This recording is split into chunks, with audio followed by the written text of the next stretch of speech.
नमस्कार दोस्तों, geography by doctor Purushottam YouTube channel पर आपका स्वागत है। और आज की इस वीडियो में हम लोग बात करेंगे, जैसा कि हमने पिछली वीडियो में बात किया था सिलेबस, ज्योग्राफी के सिलेबस के बारे में, जो सामान्य अध्ययन बीपीएससी के लिए है, वो भी प्रीलिम्स परीक्षा के लिए है। तो उसमें से जैसा कि मैंने आपसे ये वादा किया था कि हम लोग ज्योग्राफी और बिहार से इसकी शुरुआत करेंगे, क्योंकि बहुत सारे प्रश्न जो है, मैक्सिमम प्रश्न ज्योग्राफी और बिहार से ही रहते हैं। या अगर हिस्ट्री का है तो हिस्ट्री और बिहार से ही रहेंगे, इकोनॉमी और बिहार से ही रहेंगे। उसी संदर्भ में आज मैं ज्योग्राफी और बिहार के बारे में बात करूंगा। और इसमें से पहला हमारा जो टॉपिक है वो हमारा है फिजिकल सेटिंग ऑफ बिहार, माने बिहार का भौतिक विन्यास या भौतिक प्रदेश। इसके बारे में हम लोग आज बात करेंगे। इस वीडियो की शुरुआत करें इससे पहले आप इस चैनल पर अगर नए हैं तो इस चैनल को सब्सक्राइब कर लीजिए, लाइक कर दीजिए और शेयर कीजिए। जितना हो सके उतना शेयर कीजिए, क्योंकि लाभ अधिक से अधिक लोग इसका उठा सकें। कमेंट भी कीजिए। अगर कोई लगता है कि सुधार की गुंजाइश है, संभावना बनती है, तो आप उसके बारे में आप सलाह दें। और मैं समझ सकता हूँ क्वालिटी थोड़ी सी लेस है, लेकिन समय के साथ ये सारी चीज़ें इम्प्रूव हो जाएंगी। बस आप बने रहें और लाइक शेयर करते रहें। आइए शुरुआत करते हैं। देखिए, जो बिहार, पहले बात है कि हम पहले इसकी विभाजित कर लेते हैं। और ये बहुत ही मुझे लगता है कि अगर इस प्रकार से हम अध्ययन करेंगे तो हम मैक्सिमम प्रश्न को ज्योग्राफी बिहार से, फिजिकल सेटिंग से जो भी आएगा प्रश्न छूटेगा तो नहीं, बल्कि अगर गहराई से भी अगर प्रश्न पूछता है तब भी हम कहीं पर भी हम इसमें चूक नहीं कर पाएंगे। तो आइए शुरू करते हैं। तो बिहार की ज्योग्राफी, जो हमारा फिजिकल सेटिंग ऑफ बिहार या बिहार का भौतिक विन्यास, उसको हम चार भागों में बांटते हैं। बिहार के भौतिक विभागों के प्रकार, पहला है सोमेश्वर की पहाड़ी श्रेणी एवं तराई प्रदेश। दूसरा है उत्तरी बिहार का मैदान। तीसरा है दक्षिण बिहार का मैदान। और चौथा है दक्षिण का पहाड़ी भाग। तो इसमें से हमारा जो मेरा पहला है वो है सोमेश्वर की पहाड़ी श्रेणी एवं तराई क्षेत्र। इसको तीन भागों में बांटा गया है: सोमेश्वर पहाड़ी श्रेणी, रामनगर दून, तराई प्रदेश। उसी प्रकार से जो उत्तरी बिहार का मैदान है उसे हम बांटते हैं 5 मैदान में: महानंदा का मैदान, कोशी का मैदान, कमला का मैदान, बागमती का मैदान और घाघरा का मैदान। दक्षिण बिहार का मैदान है, इसको हम लोग ये बांटते हैं 5 भाग में: चंदन नदी का मैदान, किऊल का मैदान, टाल क्षेत्र, मगध मैदान, शाहाबाद मैदान। इतने भागों में इसको हम बांटते हैं। और दक्षिण का पहाड़ी भाग है, इसको हम बांटते हैं कैमूर का पठार, गया का पहाड़ी भाग, राजगीर का पहाड़ी प्रदेश, नवादा का पहाड़ी प्रदेश, मुंगेर का पहाड़ी प्रदेश। इतने भागों में है। तो अभी हम लोग बात करते हैं पहले, जो हमारा पहला डिवीजन है वो हमारा पहला डिवीजन है सोमेश्वर का पहाड़ी श्रेणी और तराई। तो इसको 3 भागों में बांटा गया: सोमेश्वर की पहाड़ी श्रेणी, रामनगर दून और तराई प्रदेश। इसको जो है दोस्तों, हम आइए देखते हैं इस मैप पर। ये जो दिया गया है सोमेश्वर की पहाड़ी श्रेणी और तराई प्रदेश, इसको हमने यहाँ मैप पर दर्शाया है। बहुत ही सरल मैप है। अगर इसको आप ध्यान में रखते हैं तो कहीं पर भी कॉन्सेप्ट क्लियर में कहीं भी कोई दिक्कत नहीं होगी। तो सोमेश्वर की पहाड़ी में देखिए, पहला सोमेश्वर की पहाड़ी, तो ये हमारा जो है सोमेश्वर का पहाड़ी है। सोमेश्वर की पहाड़ी की जो सबसे ऊंची चोटी है वो है 774 मीटर, इसकी मैक्सिमम हाइट है। इसके बाद यहाँ पर हम देखते हैं कि ये हमारा रामनगर दून है। सोमेश्वर के पहाड़ी श्रेणी में ही छोटी छोटी पहाड़ियों का समूह है, जिसे हम लोग बोल देते हैं रामनगर दून। और सोमेश्वर की पहाड़ी और रामनगर दून के बीच दून घाटी है, जिसे हम लोग दून घाटी या हरहा घाटी कहते हैं, चूंकि इसे हरहा नदी ने काट करके बनाया है। और ये रामनगर दून हो गया हमारा। और ये है तराई प्रदेश। तो तराई प्रदेश जो है रामनगर दून के दक्षिण में, जिसे हम लोग बोलते हैं तराई प्रदेश। तराई प्रदेश जो है शिवालिक श्रेणी से जो बड़े बड़े कंकड़ पत्थर के टुकड़े आए हुए हैं नदी के द्वारा, उनका यहाँ पे निक्षेप हुआ, उसी से तराई प्रदेश हमारा बना हुआ है। और खादर सवाल, बांगर सवाल तो मैंने बता दिया, बाद में इसके बारे में बात होगी। हालांकि इस क्लासिफिकेशन से उसका कोई मतलब नहीं है, एक कॉन्सेप्ट क्लियर के लिए है।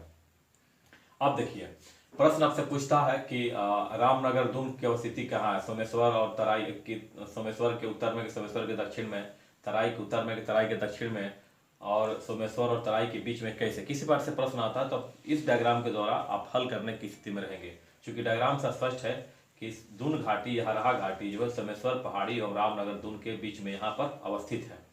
ठीक है, तराई कहाँ है? तो रामनगर दून के दक्षिण में है। इस डायग्राम से क्लियर है। अब महत्वपूर्ण बात यह है कि सोमेश्वर की ये पहाड़ी है, सोमेश्वर श्रेणी जो है, जिसे हम सोमेश्वर पहाड़ी श्रेणी कहते हैं, इस हाईएस्ट पीक 874 मीटर है। तो सोमेश्वर पहाड़ी में कई दरें निर्मित हैं, ये नदी के अपरदन द्वारा निर्मित हुए हैं। तो ये जो दरें निर्मित हुए हैं, इसमें से पहला दर्रा हमारा जो है वो है सोमेश्वर दर्रा, ये जूरा पानी नदी है उसके द्वारा निर्मित हुआ है। ठीक है, किसके द्वारा निर्मित हुआ है? जूरा पानी के द्वारा।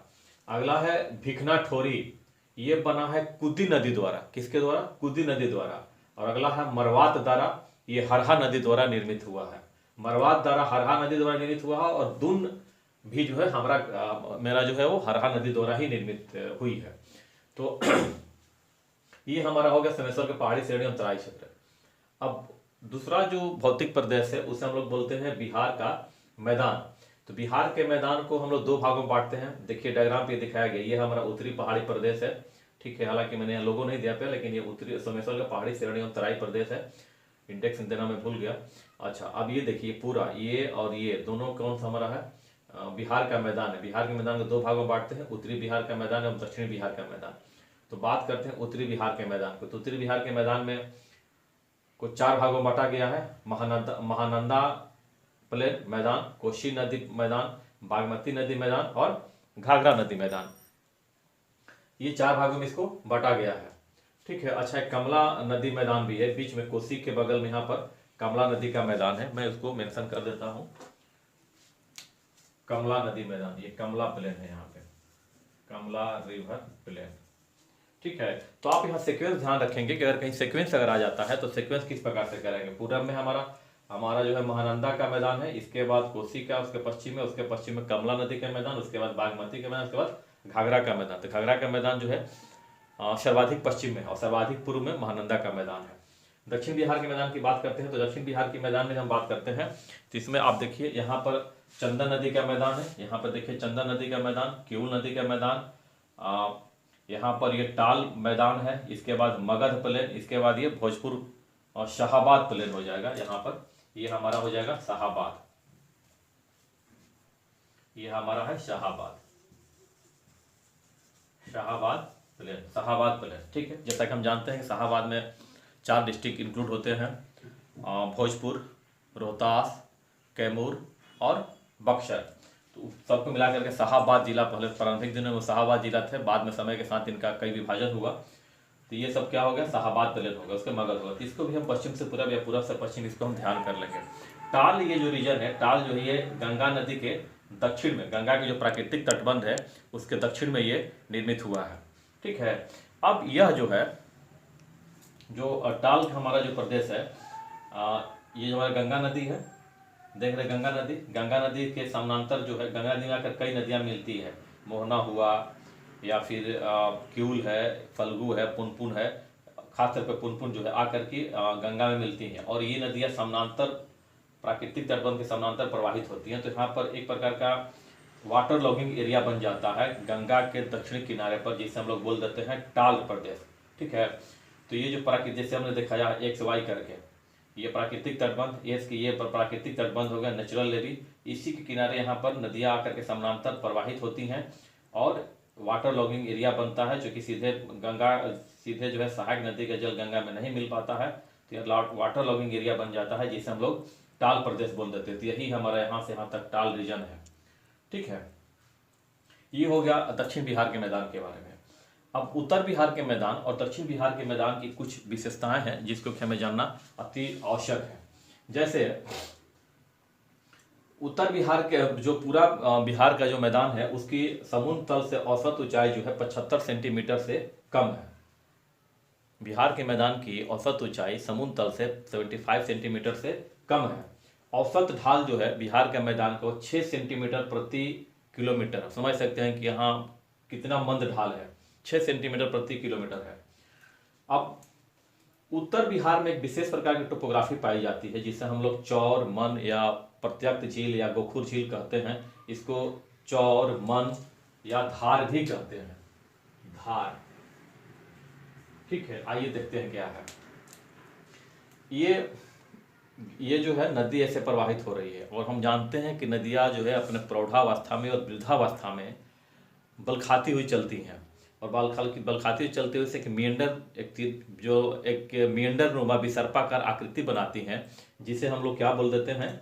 अब मियंडर या विसर्प बोलते हैं। तो ये विसर्प हुआ। देखिए यहाँ पर ये नदी की घाटी है, इसे प्रवाहित हो रही है। इसमें जल जो है ऐसे आकर के सीधे यहाँ पर इस नदी के इस तट के सहारे जो है ये जो किनारा है वहाँ पर टकराता है और धीरे धीरे यहाँ पर अपरदन करते करते करते कालांतर में 10, 15, 20 वर्षों 25 वर्षों में जाकर के नदी की धारा जो है आकर के यहाँ मिल जाती है।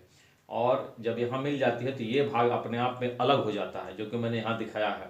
तो जो अलग हो जाता है इसी को हम लोग बोल देते हैं प्रत्यक्ष झील या गोखुर झील।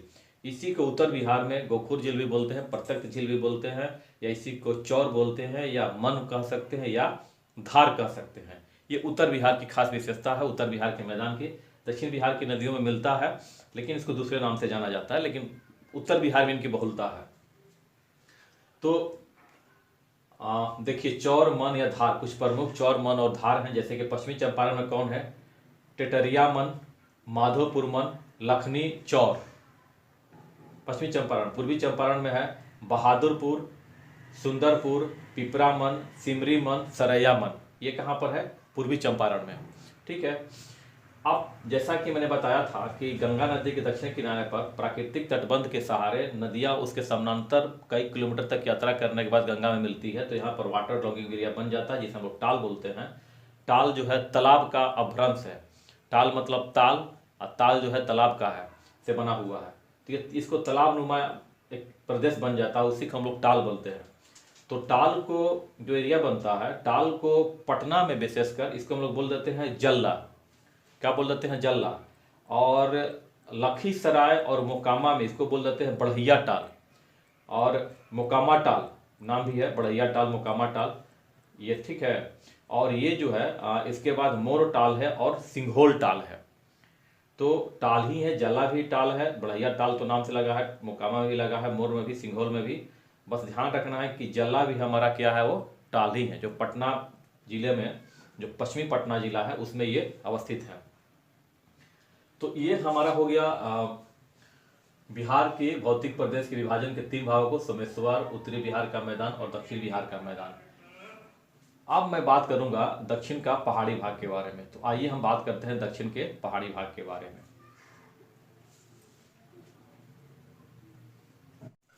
तो ये हम आइए बात करते हैं दक्षिण का पहाड़ी भाग।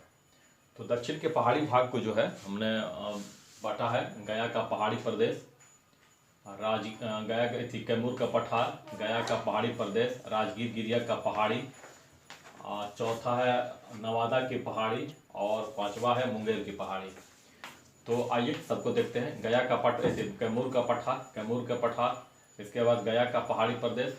तो गया के पहाड़ी प्रदेश में इतनी पहाड़ियाँ शामिल हैं: मुरगहा पहाड़ी, सतधरवा पहाड़ी, बराबर पहाड़ी, लोहरवा पहाड़ी, सोंगा पहाड़ी, इरला पहाड़ी, तारी पहाड़ी, गिद्ध पहाड़ी इत्यादि।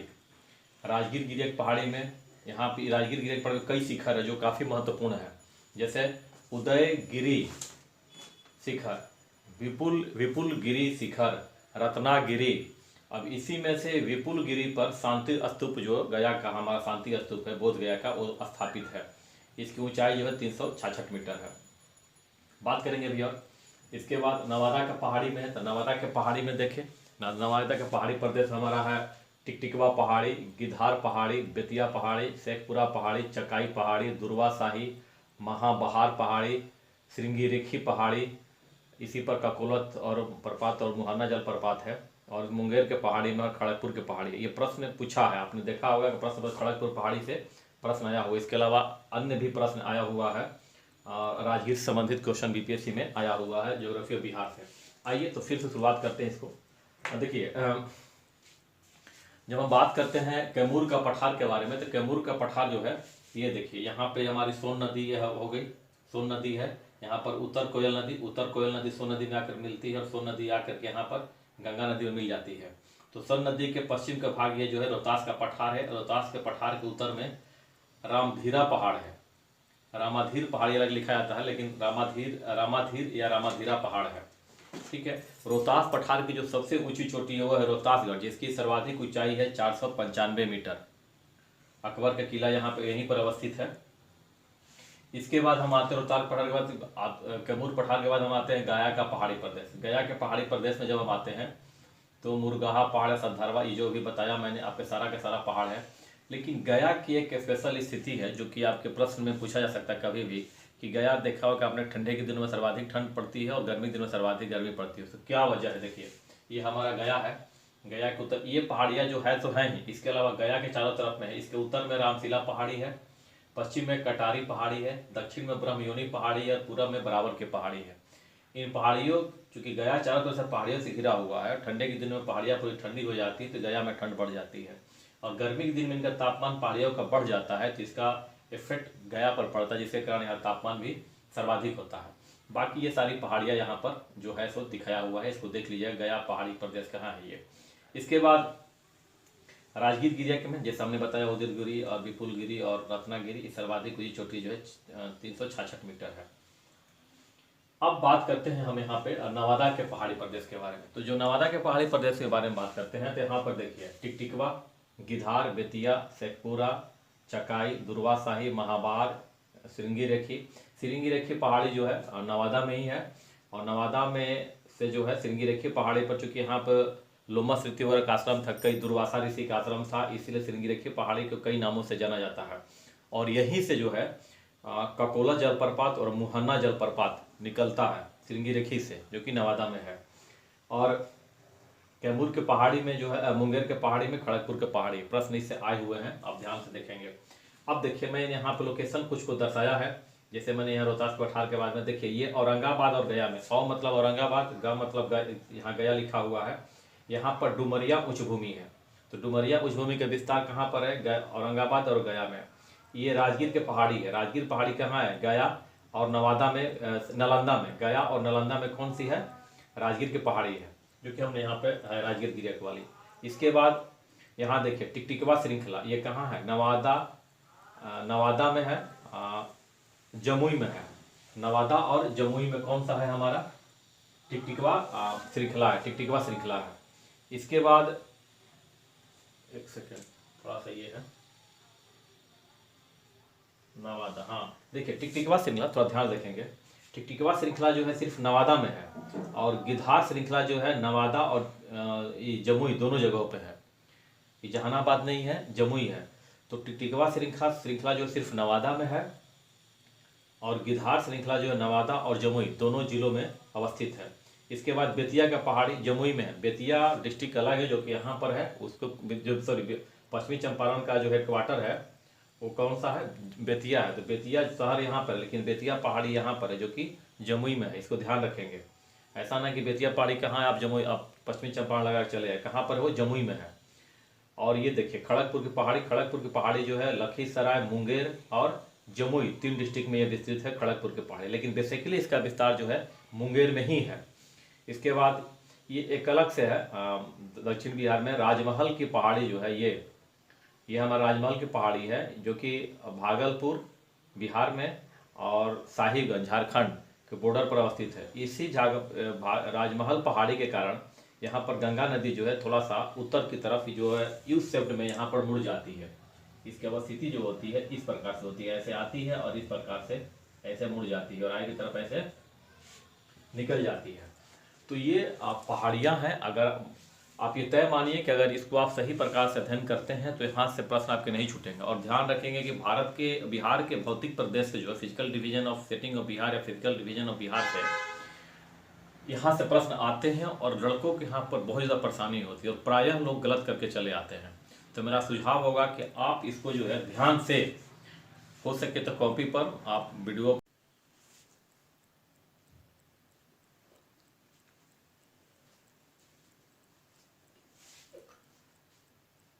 वेलकम है फ्रेंड्स,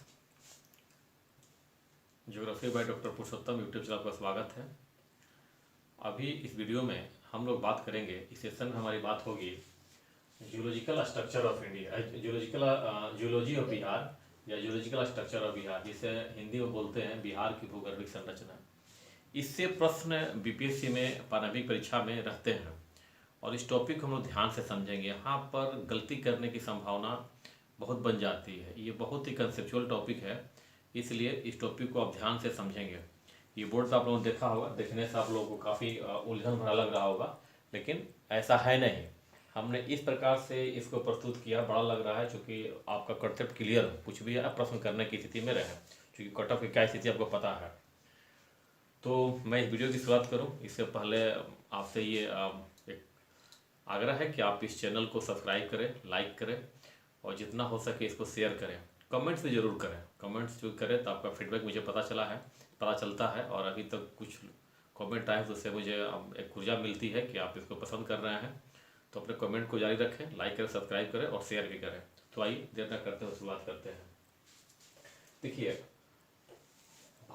बिहार की भूगर्भिक संरचना, बिहार की भूगर्भिक संरचना के बारे में ये भले आपको इतना बड़ा दिख रहा है, लेकिन हमें इसमें बात करनी है। यहाँ देखिएगा, आर्कियन चट्टान के बारे में, विंध्यन चट्टान के बारे में बात करेंगे, गोंडवाना के बारे में बात करेंगे, राजमहल ट्रैप के बारे में बात करेंगे, अल्पाइन रॉक्स के बारे में बात करेंगे, क्वाटरनरी रॉक्स के बारे में बात करेंगे। हम इसके बारे में ये पहले बात कर लेते हैं, इसके बाद नीचे पीछे की तरफ बात करूंगा, नहीं तभी आपको काफी कठिन लगेगा। देखिए, बिहार में आर्कियन समूह की जो चट्टाने हैं, आर्कियन चट्टाने, उससे जो प्राप्त होता है उसमें बहुत सारे मिनरल्स प्राप्त होते हैं, लेकिन जो बिहार में अभी तक जो प्राप्त हुआ उसके बारे में मैं बात कर रहा हूँ। इसमें हमारा अवरक है, जैसे देख रहे हैं यहाँ पर लिखा होगा माइका, यानी अवरक।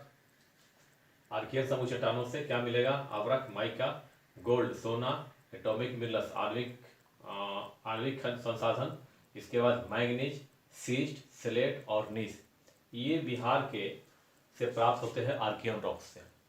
इसके बाद विंध्यन श्रृंखला से जो प्राप्त होता है, इसमें हमारा लाइमस्टोन यानी चूना पत्थर, डोलोमाइट, रेड सैंडस्टोन, लाल बलुआ पत्थर यहाँ से प्राप्त होता है बिहार में विंध्यन श्रृंखला से।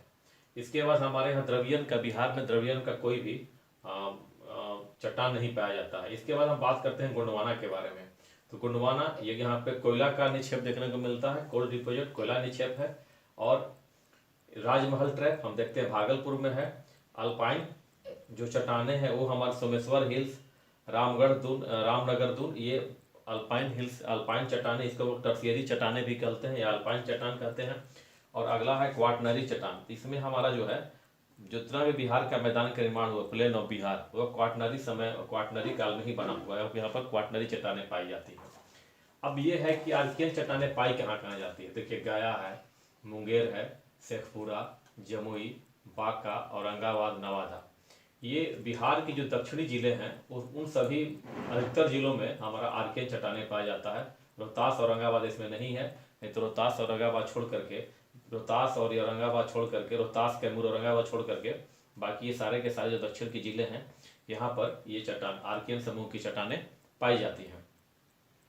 और इसके बाद विंध्यन है। अच्छा, आर्कियन समूह चट्टाने क्यों पाई जाती है? क्योंकि हमें पता है कि यहाँ पे इसके दक्षिण में जो हमारा झारखंड प्रारंभ हो जाता है, और झारखंड जो है गोंडवाना चट्टानों से बना हुआ है, गोंडवाना लैंड का भाग है, और वो वहाँ पर ग्रेनाइटिक नीस और आर्कियन चट्टानों की प्रधानता है। इसका अवशेष हमारे यहाँ भी, इसीलिए वो चट्टानें हमारे यहाँ भी पाई जाती हैं।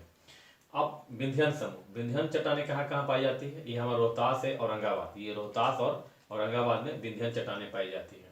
द्रवियन के नहीं है। गोंडवाना कहाँ पाया जाता है? कोल डिपोजिट हमारे यहाँ पाया जाता है औरंगाबाद जिले में गोंडवाना चट्टानें पाई जाती है। बहुत लोग कम पता होगा, लेकिन औरंगाबाद पाई, तो वहाँ पर हुटार कोल एरिया है, हुटार कोल क्षेत्र औरंगाबाद में है, सोन नदी के किनारे, वहाँ पर कोल डिपोजिट देखने को मिलता है, मतलब गोंडवाना चट्टान वहाँ मिलती है। राजमहल भागलपुर में मिलती है ये, और दक्कन ट्रैप हमारे यहाँ नहीं है। अल्पाइन की जो है बता दिया, ये कहाँ पे? पश्चिमी चंपारण और सीतामढ़ी में। यहाँ पश्चिमी चंपारण में, सीतामढ़ी में, यहाँ पर दो जगहों पर अल्पाइन श्रृंखला, इसको हम लोग टर्शियरी भी बोलते हैं। और इसके बाद क्वाटरनरी चट्टाने जो है, पूरा ये क्वाटरनरी जो है, पूरा बिहार जो हमारा जो है, बिहार का जितना मैदान है वह क्वाटरनरी चट्टानों से बना हुआ है। तो मैप में देखिए, यहाँ पे हमारा टर्शियरी काल का बना हो गया, यहाँ पर हमारा जो है क्वाटरनरी का बना हो गया, यहाँ पे आर्कियन, और यहाँ पर विंध्यन, ये तो हमारा गंगा रिवर है, यहाँ से गुजर रही है। अब मैंने जैसा कहा था कि इसके बाद मैं बात करूंगा, अब इसके बाद इधर के देखिए, क्योंकि प्रश्न यहाँ से पूछते हैं, कभी भी प्रश्न आता है, इसको अच्छी तरह समझ लीजिए। देखिए, जियोलॉजिकल टाइम स्केल, भूगर्भिक समय सारणी, हिंदी में से बोलते हैं भूगर्भिक समय सारणी। भूगर्भिक समय सारणी को दो तरीके से अध्ययन करते हैं। एक जो भूगर्भिक समय सारणी को बंटवारा किया है यूरोपीय भूगोलवेताओं ने, और दूसरे को बंटवारा किया है इंडियन भारतीय भूगोलवेताओं ने। जिस प्रकार से हमारा जीवन काल घंटों में, सप्ताहों में, महीनों में, सालों में बटा होता है, उसी प्रकार से जीवन का जो जीवन काल है उसको हम लोग जियोलॉजिकल टाइम स्केल में बांटते हैं। चूँकि पृथ्वी की आयु जो है 4.6 बिलियन ईयर्स है, इसको हम सप्ताह, महीना, वर्ष में नहीं कर सकते हैं, तो उसका एक स्केल है, यहाँ चर्चा करने की जरूरत नहीं है। तो ये दो भागों में बटा गया, यूरोपियन आधार पर, दूसरा इंडियन आधार पर। यूरोपियन में एरा में हमारा है आर्कियोजोइक, प्रेटेरोजोइक, पैलियोजोइक, मेसोजोइक, सेनोजोइक और नियोजोइक। इसी को एरा को फिर इपोक में बांटा गया है। इपोक में नहीं किया, आर्कियोजोइक का कोई इपोक नहीं है, प्रोटेरोजोइक का कोई इपोक नहीं है, लेकिन पैलियोजोइक का है। पैलियोजोइक का प्राइमरी, इसके बाद सेकेंडरी, इसके बाद टर्शियरी, इसके बाद क्वाटनरी। ठीक है, ये सबसे ऊपर में सबसे प्राचीनतम चट्टान है, प्राचीनतम काल है। इधर में बात करते हैं तो प्राचीनतम है, एंशियंट है, और इधर में नवीनतम, नवीनतम मतलब पुराना से नवीन की तरफ है। ठीक है, अब पीरियड में कितना बांटा गया है तो देखिए, आर्कियोजोइक और प्रोटेरोजोइक का कोई पीरियड नहीं है, लेकिन पैलियोजोइक एरा को बांटा गया है इपोक में, और इपोक को फिर पीरियड में बांटा गया, जैसे Cambrian, Ordovician, Silurian, Devonian, Carboniferous, Permian. इसका हिंदी में भी नाम यही है, ध्यान रखेंगे। रोमन में लिखा, इंग्लिश में लिखा हुआ है, लेकिन देवनागरी में भी हम इसी प्रकार से लिखते हैं, Cambrian, Ordovician, Silurian, Devonian, Carboniferous, Permian. इसी प्रकार से मेसोजोइक एरा को इपोक में सेकेंडरी कहते हैं, जबकि पीरियड में बांटा गया 3 पीरियड, ट्रायसिक, जुरासिक और क्रिटेशियस। सेनोजोइक है, सेनोजोइक एरा को इपोक में टर्शियरी कहते हैं। इसमें Palaeocene, Eocene, Oligocene, Miocene, Pliocene में बांटा गया है पीरियड में। और नियोजोइक, क्वाटरनरी को हम लोग प्लेस्टोसिन, होलोसिन में बांटते हैं। अब ये यूरोपीय देखिए, यहाँ पर हमने किया इस प्रकार से, दो भागों में बांटा गया, इंडियन, दूसरा यूरोपियन। यहाँ से यहाँ तक ये पीरियड तक यूरोपियन में था। अब इसी को भारतीय भूगोलवेताओं ने किस प्रकार से किया है, भारतीय संदर्भ में, भारतीय संस्कृति के अनुसार। देखिए, कैम्ब्रियन से पहले को बांट दिया गया आर्कियन रॉक्स, आर्कियोजोइक और आर्कियंस, और भारत में भी आर्कियन कहते हैं। इसके बाद आर्कियन के बाद विंध्यन है। तो कैम्ब्रियन से पहले भारतीय संदर्भ में जो काल का बंटवारा किया गया है कैम्ब्रियन से पहले, वो है विंध्यन और आर्कियन। आर्कियन पुराना है और उसके बाद विंध्यन है। उसी आर्कियन और विंध्यन की चट्टानों के बारे में यहाँ बात कर रही थी, मैं कर रहा था। और विंध्यन के बाद जो है हमारा आता है द्रविडियन रॉक, जो कि कैम्ब्रियन, ऑर्डिविशियन, सिल्यूरियन और डेवोनियन काल में बना हुआ है, लेकिन हमारे यहाँ बिहार में इसकी कोई चट्टान नहीं पाई जाती है। अब इसी प्राइमरी में ही कार्बोनिफेरस है। कार्बोनिफेरस में दो भाग होता है, अपर और लोअर। अपर जो कि पुराना है, लोअर मतलब कि नया। इसमें गोंडवाना समूह की चट्टानें इसमें प्रमुख है, और गोंडवाना समूह में ही जो है हमारा कोल डिपोजिट पाया जाता है, जो कि यहाँ पर हम दिखा चुके हैं। तो कार्बोनिफेरस का शुरुआती भाग जो है द्रविडियन का है, लेकिन बाद का जो है गोंडवाना लैंड में है, मैंने गोंडवाना चट्टान है। क्योंकि इस समय हमारा गोंडवाना जो लैंड था वो अलग होता है पेंजिया से, और इस समय इस प्रकार के चट्टानें निर्मित होती है, क्योंकि पृथ्वी पर जबरदस्त विखंडन होता है, और इसमें जो भी वनस्पतियाँ होती है दब जाती है, खासतौर पर ग्लोसोपोटेरिस। इसके बाद पर्मियन। अब देखिए, यहाँ पर ट्रियासिक में कुछ नहीं है, जुरासिक में कुछ नहीं है, और क्रिटेशियस। अच्छा, ट्रियासिक में एक जो है, आप ध्यान रखेंगे, ट्रियासिक के लिए हमारे यहाँ गुप्ता धाम चट्टान का निर्माण जो हुआ है, बिहार के रोहतास जिले के कैमूर पठार पर गुप्ता धाम है। ट्रियासिक में चुना प्रधान चट्टानों का निर्माण हुआ। गुप्ता धाम का निर्माण ट्रियासिक काल में बना है। अच्छा, जुरासिक में राजमहल, जिस प्रकार से दक्कन ट्रैप में विखंडन होता है, क्रेटेशियस में दक्कन का निर्माण होता है, उसी प्रकार से जुरासिक काल में क्रेटेशियस से पहले ही राजमहल ट्रैप का निर्माण होता है। भागलपुर के पास जो है राजमहल ट्रैप का निर्माण होता है।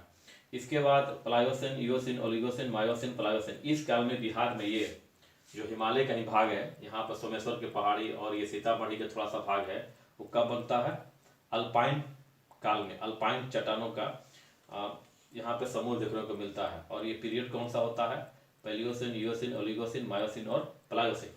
इसको देख लेंगे। इसको कहा जाता है अल्पाइन रॉक्स, या इसी को हम लोग बोल सकते हैं टर्शियरी रॉक्स भी बोलते हैं। टर्शियरी चट्टान है, दोनों आ सकता है, अल्पाइन भी हो सकता है और टर्शियरी भी। इसको हम ध्यान रखेंगे, टर्शियरी चट्टान। इसके बाद क्वाटनरी है, और क्योंकि भारतीय संदर्भ में इसको क्वाटनरी ही कहा गया है। तो ये था महत्वपूर्ण जियोलॉजिकल स्ट्रक्चर ऑफ बिहार। इसको आप ठीक से समझ लेंगे, इसको अच्छी तरह से दिमाग में बैठा लेंगे, क्योंकि इससे प्रश्न रहते हैं और लड़के यहाँ पर प्रायः कंफ्यूज करते हैं। यहाँ पर खनिजों के बारे में है, और कहाँ कहाँ पर किस जिले में इसका विस्तार है वो पूछता है, जो कि हमने अच्छी तरीके से यहाँ पर सारी चीज़ों को बता दिया है। तो मुझे उम्मीद है कि ये जिस प्रकार से पिछले वीडियो का आप लोगों ने पसंद किया है, इस वीडियो के अब अच्छी तरह से आप लाइक करेंगे, पसंद करेंगे, और जितना हो सके इस वीडियो को अपने ग्रुप में शेयर कीजिए ताकि इसका लाभ अन्य विद्यार्थी भी उठा सके। Thank you.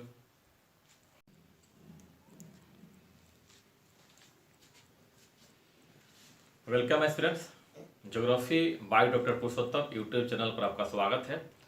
दोस्तों, आज हमारा जो टॉपिक है वो ज्योग्राफी और बिहार के भूगोल का एक अति ही महत्वपूर्ण टॉपिक है, जिसकी ज़रूरत हर विद्यार्थी इसमें चाहता है कि मुझे बेहतर से बेहतर इससे संबंधित टॉपिक डिस्कशन मिले। तो मैंने आपके सुविधा के अनुसार इस टॉपिक को सरल से सरलतम बनाने की कोशिश की है। देखते हैं हम लोग कहाँ तक हम इसे सफल हो पाए हैं, क्योंकि इस टॉपिक को लेकर के किताब के स्तर पर भी बहुत सारा उलझन रहता है और प्रश्न बिहार में प्रतिवर्ष या एक वर्ष के अंतराल पर रहते ही रहते हैं। तो ये देखने की कोशिश करते हैं। तो हमारा जो आज का टॉपिक है वो है बिहार, रिवर्स ऑफ बिहार की नदियाँ। दूसरी बात यह है कि अभी तक जो प्रश्न बिहार में आए हुए हैं वो प्राय गंगा नदी से ही संबंधित रहे हैं कि गंगा नदी से कौन नदी मिलती है, कहाँ पर मिलती है, गंगा नदी कितने जिलों से प्रवाहित होती है, कौन बड़ा जिला है, कौन छोटा जिला, इससे संबंधित प्रश्न रहे हैं। लेकिन आने वाले समय में गंगा नदी से बाहर भी प्रश्न रहने की संभावना है, क्योंकि बीपीएससी में जो ड्रेनेज पैटर्न है, जो अपवाह प्रतिरूप है बिहार का, उससे प्रश्न रहते हैं और ये हो सकता है कि गंगा से बाहर भी प्रश्न आपके आए गंगा नदी से। तो हम लोग क्या करेंगे कि गंगा नदी की तो बात करेंगे ही करेंगे, उसके बाद अन्य नदियों से जो महत्वपूर्ण इन्फॉर्मेशन है उसके बारे में बात करेंगे, ताकि आप कहीं से भी प्रश्न अगर रिवर से आता है बिहार के तो आप प्रश्न करने की स्थिति में रहे और बाकी लोगों से आप बेहतर रहे। तो आइए देखते हैं। तो हम डायग्राम्स बनाने की कोशिश की, हम समझ सकते हैं कि कुछ उसमें ज्योग्राफी की समझ इनकी अच्छी होती है, कुछ की नहीं भी हो सकती है, कुछ मैप में इंटरेस्ट लेते हैं, कुछ नहीं भी लेते हैं। तो सबकी भावनाओं का कद्र किया गया यहाँ पर, उसके अनुसार यहाँ प्रस्तुत किया गया है। तो यहाँ पर डायग्राम भी है, डायग्राम के बारे में बात करेंगे उससे पहले हम टेबल के बारे में समझ लेते हैं। देखिए, इस टेबल में हमने दिखाया है कि नदी, उद्गम स्थल, संगम, लंबाई, बिहार के जल ग्रहण क्षेत्र। तो पहली हमारी नदी जो है वो है गंगा। गंगा निकलती है गंगोत्री से और इसका संगम है बंगाल की खाड़ी। लंबाई है 445 किलोमीटर और जल ग्रहण क्षेत्र है 15,165। गंगा के बाद दूसरी नदी जो दिखाया गया वो है घाघरा। ये निकलती है नामपा, नेपाल से, और ये गंगा में मिल जाती है छपरा के पास। ठीक है, छपरा के पास जो है गंगा में मिल जाती है। इसके बाद गंडक है। गंडक जो है मानक मोट एवं कुतांग के स्थान से निकलती है। ये नेपाल और तिब्बत के सीमा पर दोनों पड़ते हैं। मानक मोट नेपाल में, कुतांग तिब्बत में है, दोनों के बॉर्डर से जगह है, वहीं से निकलती है गंडक नदी और ये गंगा में सोनपुर के पास मिल जाती है। इसके बाद बूढ़ी गंडक है। बूढ़ी गंडक सोमेश्वर पहाड़ी से निकलती है और गंगा में मुंगेर के पास मिल जाती है। इसके बाद बागमती महाभारत श्रेणी नेपाल से निकलती है। बागमती नदी जो है दो बार अपना इसका जो है माउथ है दो जगह पर है। बागमती का एक मुहाना कोसी नदी में है और दूसरा जो है बूढ़ी गंडक में है। तो कोसी के पास बागमती नदी कोसी के पास बादला घाट खगड़िया में जाकर मिलती है और दूसरा जो है ये बागमती बूढ़ी गंडक में, कोसी के बाद मिलती है बूढ़ी गंडक में, उससे पहले ही ये मिल जाती है बेगूसराय में। तो दो जगह इसका मुहाना है, कोसी और बूढ़ी गंडक में। एक है बादला घाट और एक बेगूसराय जिला में पड़ता है। बादला घाट तो खगड़िया में है।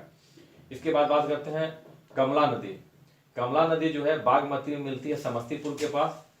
महानंदा भी महाभारत श्रेणी से निकलती है और ये मिल जाती है गंगा में, पश्चिम बंगाल में मिलती है। कोसी निकलती है गोसाई धाम नेपाल से और ये गंगा में कटिहार में कुर्सेला एक स्थान जगह है, वहां पर कोसी गंगा से मिल जाती है। इसके बाद कर्मनासा विंध्याचल से निकलती है मध्य प्रदेश से और ये मिल जाती है गंगा में चौसा बक्सर के पास। अच्छा, चौसा, ये भी ध्यान रखना होगा कि जहां पर कर्मनासा गंगा में चौसा से मिलती है, चौसा में ही गंगा जो है प्रवेश भी करती है। कहां पर? बिहार में। चौसा ही वो जगह है जहां से गंगा बिहार में प्रवेश करती है, बक्सर डिस्ट्रिक्ट पड़ता है। इसके बाद मिलते ही गंगा के प्रवेश करते ही कर्मनासा उसकी सहायक नदी बन जाती है। उसके बाद सोन है। सोन अमरकंटक से निकलती है। ये भी कहाँ गंगा में मिलती है? मनेर के पास। उसके बाद उत्तरी कोयल छोटनागपुर पठार से कहाँ मिलती है? सोन नदी में। इस सोन नदी में उत्तरी कोयल मिलती है, ये जो रोहतास जो हमारा जिला है वहाँ पे आके मिलती है। इसके बाद दक्षिणी कोयल है, ये कहाँ मिलती है? गंगा नदी में। पुनपुन मध्य प्रदेश से निकलती है, ये गंगा में मिलती है, फतुहा पटना में। और फल्गु छोटनागपुर पठार के पास है, ये से निकलती है और पुनपुन में जाकर मिल जाती है फल्गु पटना डिस्ट्रिक्ट में। पुनपुन से मिलने से पहले पटना डिस्ट्रिक्ट में फल्गु पुनपुन से मिल जाती है।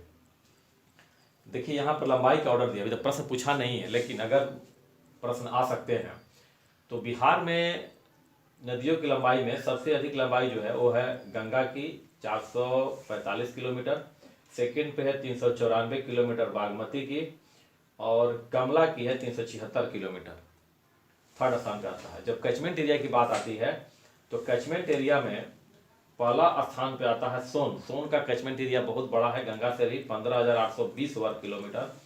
सेकंड पे हमारा आता है गंगा 15,165 किलोमीटर, और थर्ड स्थान पे हमारी है बागमती कमला, लंबाई में भी है और कैचमेंट एरिया में भी है 11,410 वर्ग किलोमीटर। इसको ध्यान रखेंगे। ये सारी बातें हो गई, एक बेसिक इन्फॉर्मेशन था। अब बात करते हैं ये सब देखिए, डायग्राम को ठीक समझिएगा, ठीक है। और कोशिश करना चाहिए ज्योग्राफी को जब भी हम पढ़े एटलस को सामने रख ले। और एटलस बिहार का एटलस जो है 20-30 रुपए की पटना में अशोक राजपथ पे मिल जाता है, जिसमें कि बिहार का प्रैक्टिकल और फिजिकल दोनों रियल रहता है। उसको अगर पीटी पास करना है, ज्योग्राफी में अच्छा स्कोर करना है तो उसको जरूर ले लेना चाहिए। तो ले करके इसको समझने की कोशिश कीजिएगा। देखिए ये हमारी गंगा नदी है, गंगा नदी हमारी देखिए यहाँ पर बक्सर के पास आकर के प्रवेश करती है, और ये हमारी गंगा से मिल जाती है कौन सी? कर्मनासा नदी, चौसा के पास मिलती है बक्सर में। इसके बाद हम आते हैं, देखिए इधर में घाघरा है, घाघरा नदी आती है सिवान जिला में प्रवेश करती है, और ये सारण में छपरा के पास आकर के गंगा नदी में मिल जाती है। इसके बाद देखिए गंडक नदी है, गंडक नदी पश्चिमी चंपारण में प्रवेश करती है, पश्चिमी चंपारण होगा, मैं लिख दे रहा हूँ क्योंकि बाकी में लिखा हुआ है छूट गया है। ये हमारा है पश्चिमी चंपारण, पश्चिमी चंपारण में गंडक नदी प्रवेश करती है, और ये सोनपुर में आकर के पटना के जस्ट अपोजिट साइड में थोड़ा सा उत्तर पूर्व में, अगर क्रम पूछ देता है तो ध्यान रखना, पटना से थोड़ा सा उत्तर पूर्व में है। गंडक नदी सोनपुर में आकर के, सोनपुर वैशाली डिस्ट्रिक्ट में है, वो गंगा में आकर के मिल जाती है। इसके बाद यहाँ पर महानंदा को हमने दिखाया है, तो पश्चिम बंगाल मिल जाती है, पूर्व में है, ये किशनगंज में प्रवेश करती है बिहार में। ये उत्तर बिहार की नदियां हैं, बाकी इसके बात करेंगे। लेकिन अब आइए यहाँ पे, तो हमने कर्मनासा की बात की, कर्मनासा चौसा मिल जाता है गंगा में। इसके बाद देखिए सोन नदी रोहतास से प्रवेश करती है, और ये प्रवेश करने के बाद मनेर, पटना डिस्ट्रिक्ट में पड़ता है मनेर, पटना के पश्चिम में मनेर में आकर के मिल जाती है। प्रश्न पूछा हुआ है, मनेर से प्रश्न आया हुआ है, ठीक है, कहाँ मिलती है। इसके बाद पुनपुन, पुनपुन गया में प्रवेश करती, गया और औरंगाबाद का बॉर्डर इलाका है, पुनपुन यहाँ से प्रवेश करती है, और पटना में आकर के फतुहा में मिल जाती है। पटना में कहाँ मिल जाती है? फतुहा में आकर के गंगा में मिल जाती है। इसी प्रकार से ये फल्गु नदी, ये गया में प्रवेश करती है, गया जिला से, और फल्गु जो है फतुहा में ही, ठीक है, कि फतुहा से थोड़ा सा पहले, ये फतुहा जगह है, पटना में आकर के फतुहा से पहले मिल जाती है किस में? फल्गु पुनपुन मिल जाती है। मतलब पुनपुन मिलने से पहले, पुनपुन को गंगा में मिलने से पहले उससे एक सहायक नदी और सबसे बड़ी सहायक नदी फल्गु उससे आकर के मिल जाती है, ठीक है। अगर आपको कंफ्यूजन अगर हो रहा होगा तो इसको हम लोग आप पहले थोड़ा सा कर लीजिए, यहाँ पे इस प्रकार से आकर के मिल जाती है, ठीक है।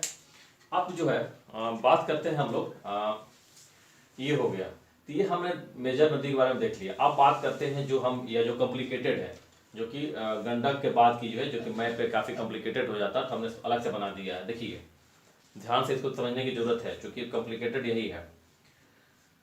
बूढ़ी गंडक पश्चिमी चंपारण से प्रवेश करती है, पश्चिमी चंपारण के सबसे पूर्वी भाग से प्रवेश करते, देखिए बूढ़ी गंडक यहाँ आती है, और बूढ़ी गंडक आ करके मुंगेर में मिल जाती, किससे? गंगा से।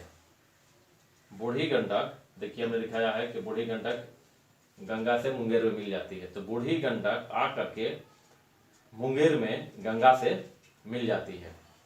अब देखिए बूढ़ी गंडक के पूरब में बागमती नदी है। बागमती नदी सीतामढ़ी से प्रवेश करती है बिहार में।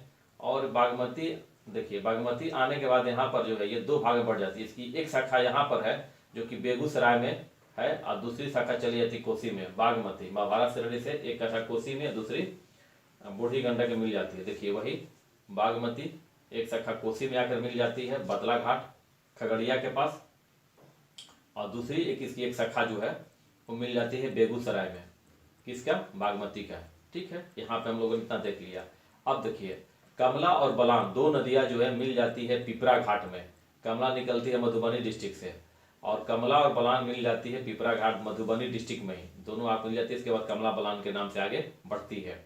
और ये समस्तीपुर में, कमला बलान जो है समस्तीपुर में बागमती से मिल जाती है। कमला देखिए बागमती समस्तीपुर में आकर के यहाँ पर बागमती से मिल जाती है। अब आप बात करते हैं कोसी नदी के बारे में। कोसी नदी सुपौल से प्रवेश करती है। प्रवेश करने के बाद जो है ये यहाँ पर कुर्सेला कटिहार में गंगा नदी से मिल जाती है, कुर्सेला में। तो इसको अच्छी तरीके से आप अभ्यास करेंगे। और ये गंगा नदी तो खैर दिखाया गया है इसको मिलाने के लिए। इसका अच्छी तरीके से आप दिमाग में मेमोराइज कर लेंगे अच्छी तरीके से, और ये सारा चीज हो गया। इतनी महत्वपूर्ण बातें थी जो कि ऐसा था कि जहाँ से प्रश्न आने की पूरी संभावना है। अब तक प्रश्न यहीं से आए हैं और इस वाले सेक्शन से प्रश्न आए हैं, लेकिन इतने से हम अपने आप को कंसंट्रेट नहीं कर सकते। हमें अपने विस्तार देना होगा, ध्यान। जो हमारा कट ऑफ है आप देख ही रहे हैं। ठीक है, अब देखिए पटना के बारे में, पटना नहीं गंगा नदी के बारे में। देखिए गंगा नदी यहाँ से प्रवेश कर रही है। गंगा नदी पूछता कि गंगा नदी कितने जिलों से होकर प्रवाहित होती है। देखिए बक्सर, इसलिए हमने नंबर दिया। बक्सर हो गया, भोजपुर है, पटना सबसे लंबा डिस्ट्रिक्ट है। इसके बाद सारण है, वैशाली है, समस्तीपुर है, बेगूसराय देखिए हमने गंगा नदी के दोनों तरफ दिखाया। बेगूसराय जो है, बेगूसराय के बीच से गंगा नदी प्रवाहित होती है। इसके बाद देखिए लखीसराय थोड़ा सा यहाँ पे मिल रहा है, छोटा सा मैप देखिएगा, थोड़ा कंफ्यूजन होगा, लेकिन लखीसराय गंगा नदी से जुड़ा हुआ है। इसके बाद देखिए मुंगेर थोड़ा सा उत्तर में यहाँ पे, जैसे हमने दिखाया कि बूढ़ी गंडक मुंगेर से मिलती है। मैप पे देखने पे क्लियर नहीं होता कि लगता है कि मुंगेर जो गंगा के दक्षिण में, लेकिन मुंगेर का एक भाग गंगा नदी के उत्तर में भी पड़ता है। यहीं पर आकर के बूढ़ी गंडक मिलती है, तो मुंगेर। इसके बाद कटिहार है, कटिहार ठीक है। भागलपुर भी गंगा नदी के दोनों तरफ है। अगर प्रश्न ये आता है कि कितने डिस्ट्रिक्ट के बीचों बीच से गंगा नदी प्रवाहित होती है, तो कितने डिस्ट्रिक्ट हो जाएगा? 3 डिस्ट्रिक्ट हो जाएगा, बेगूसराय, मुंगेर और भागलपुर। फिर से बोल दे रहा हूँ, बेगूसराय, मुंगेर और भागलपुर। कितने जिलों से प्रवाहित होती है? कितने जिलों से प्रवाहित होती है? तो कितने जिले हैं? 12 जिले हैं। 12 जिले से होकर के प्रवाहित होती है। और सबसे बड़ा जिला जो मैप से देखने से लग रहा हो कौन सा हो? पटना है। तो आप अगर इस मानचित्र को, जो हमने क्लास है, इस सेशन को अगर आप एटलस के साथ पढ़ाई करते हैं तो एक तय मानिए कि आपके जो रिवर्स ऑफ बिहार है, एक प्रश्न भी आपके नहीं छूटेंगे और आप अच्छा करके आएंगे। ठीक है, तो आप इसको देखिएगा, इसको पढ़िएगा, रिवाइज कीजिएगा। हो सके तो एक स्केच बना लीजिएगा बार बार देखने के लिए। ठीक है, तो अगर आपको ये वीडियो पसंद आया है तो जितना हो सके इसको शेयर कीजिए, जितना हो सके उतना शेयर कीजिए, लाइक कीजिए, सब्सक्राइब कीजिए। Thank you.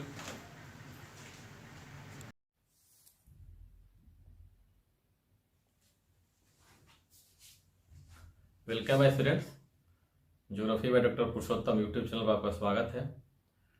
इसी के पहले की वीडियो में हम लोगों ने river valley projects of Bihar के बारे में बात की थी।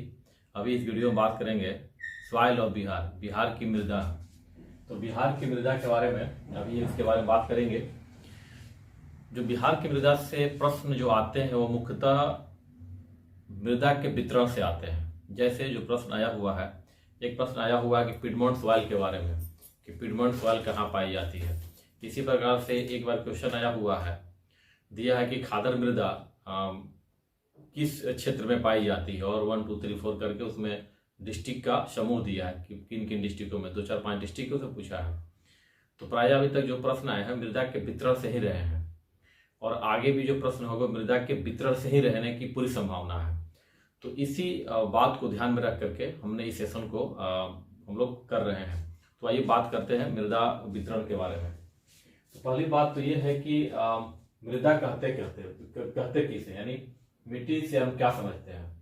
तो मिट्टी का तात्पर्य होता है यानी मृदा का तात्पर्य होता है महाद्वीपीय भूपटल के उस ऊपरी भाग से है जिसमें ऋतुच्छेद चट्टानों के अतिरिक्त जीवाश्म, क्ले, खनिज, वायु, खनिज तथा अन्य पोषक तत्व पाए जाते हैं। खनिज और क्ले खनिज अलग अलग है। अब बात होती है कि बिहार की मृदा के प्रकार के बारे में। तो बिहार की मृदा के प्रकार के बारे में हम जब बात करते हैं तो बिहार की मृदा के प्रकार को उत्तरी बिहार की मृदा एवं दक्षिणी बिहार की मृदा इस प्रकार से विभाजित कर देते हैं। उत्तरी बिहार की मृदा, दक्षिणी बिहार की मृदा। उत्तरी बिहार की मृदा को हम लोग 5 भागों में बांटते हैं और दक्षिणी बिहार की मृदा को भी हम लोग 5 भागों में बांटते हैं। उत्तरी बिहार की मृदा में पहला है पिटमॉन्ट दलदली मृदा, दूसरा है तराई मृदा, तीसरा है खादर मृदा, चौथा है बांगर मृदा, पांचवी है बाल सुंदरी मृदा। और दक्षिण बिहार की मृदा को 5 भागों में बांटा गया है। टाल मृदा, करैल मृदा, बलथर मृदा, लाल पीली मृदा एवं लाल बलुई मृदा। तो मृदा की उत्पत्ति पर चट्टानों का बहुत ज्यादा प्रभाव होता है, लेकिन चट्टानों से ज्यादा महत्वपूर्ण जलवायु हो जाती है।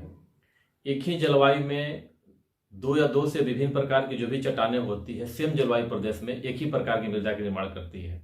उसी प्रकार से एक ही प्रकार की चट्टान 2 विभिन्न जलवायु प्रदेशों में 2 विभिन्न प्रकार के मृदा का निर्माण करती है। जलवायु सर्वाधिक महत्वपूर्ण है, उसके बाद चट्टान का ही महत्वपूर्ण रोल होता है। और बिहार पे मृदा के निर्माण पर चट्टान का बहुत ज्यादा प्रभाव है, जो कि हम जब मृदा उत्पत्ति की बात करते हैं तो मृदा उत्पत्ति के जो कारण होते हैं, जो पदार्थ होते हैं, उसमें सबसे महत्वपूर्ण जो है जलवायु के बाद वो चट्टान है। और बिहार की मृदा पर चट्टान का मूल पदार्थ का सर्वाधिक प्रभाव देखने को मिलता है। तो आइए बात करते हैं मृदा के बारे में। अब हम देखते हैं कि उत्तर बिहार की मृदा। उत्तर बिहार की मृदा में हमारा है पिटमॉन्ट मृदा, पिटमॉन्ट दलदली मृदा। ये पिटमॉन्ट दलदली मृदा जो है, इसको यहाँ की जो पिटमॉन्ट दलदली मृदा का मतलब होता है कि जो हमारा हिमालय है, मैं बता दे रहा हूँ हिमालय से जो हिमालय जो है, अगर ये हिमालय से जब नदियां नीचे की तरफ आती है तो अपने साथ कंकड़ पत्थर लाती हैं और ये कंकड़ पत्थर ला करके नीचे में यहाँ निक्षेपित कर देती हैं। ठीक है, तो इसके जमा होने से जिस मृदा का निर्माण होता है उसे हम लोग पिटमॉन्ट मृदा या दलदली मृदा। पिटमॉन्ट का मतलब होता है पदस्थली। अब पिटमॉन्ट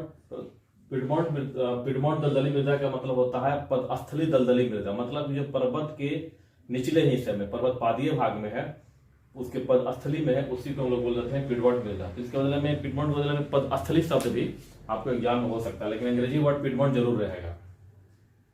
तो इसमें जो है जो मुख्य प्रकार है पिटमॉन्ट, यहाँ के मुख्य उत्पाद जो है वो है वनोत्पाद, चावल। इसी प्रकार से हमारा दूसरा है तराई मृदा। तराई मृदा में जो प्रमुख फसल होती है धान, पटसन और गन्ना। इसी प्रकार से खादर मृदा। खादर मृदा में जो प्रमुख फसल है वो धान, गेहूं, गन्ना और पटसन।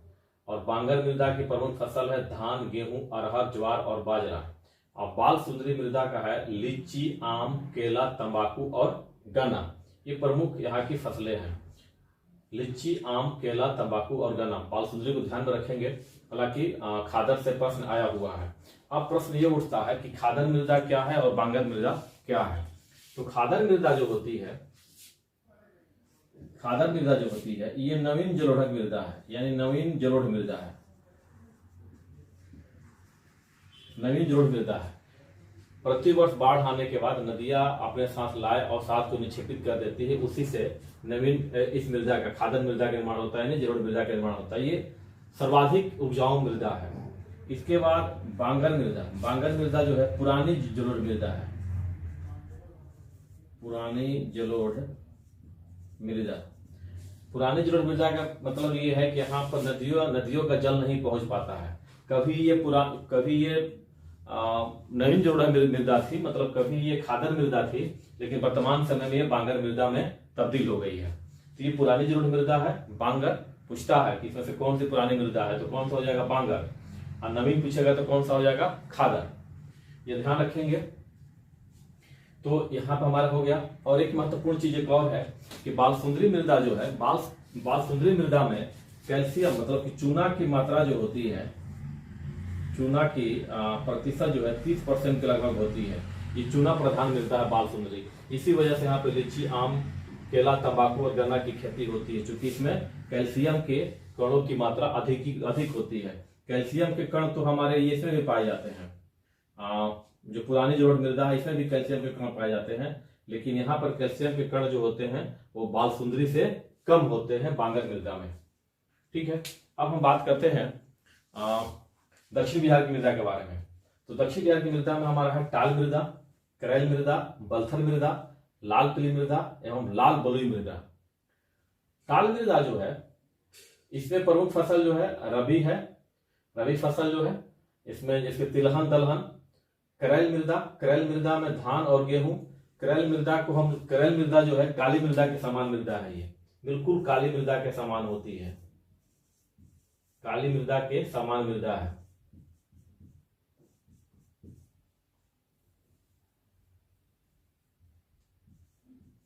काली मृदा के समान यह मृदा है करैल मृदा।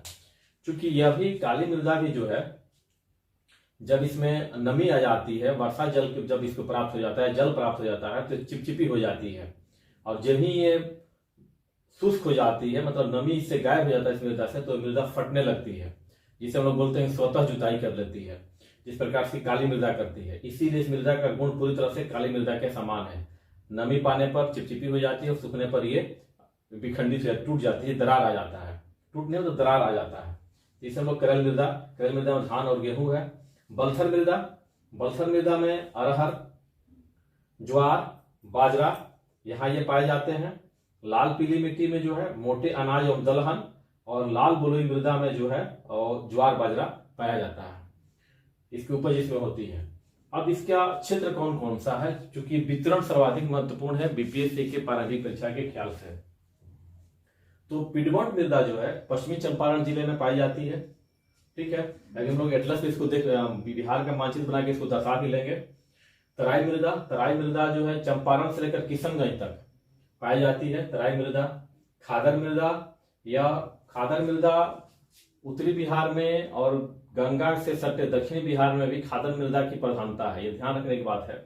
लेकिन गंडक से उत्तरी बिहार में गंडक से कोसी के बीच, गंडक नदी से लेकर के कोसी नदी के बीच इसकी खादर मृदा की प्रधानता है, गंडक से कोसी के बीच, जैसे मुजफ्फरपुर, दरभंगा, सहरसा, भागलपुर, पूर्णिया, समस्तीपुर, बेगूसराय, लखीसराय इत्यादि में ये पाई जाती है।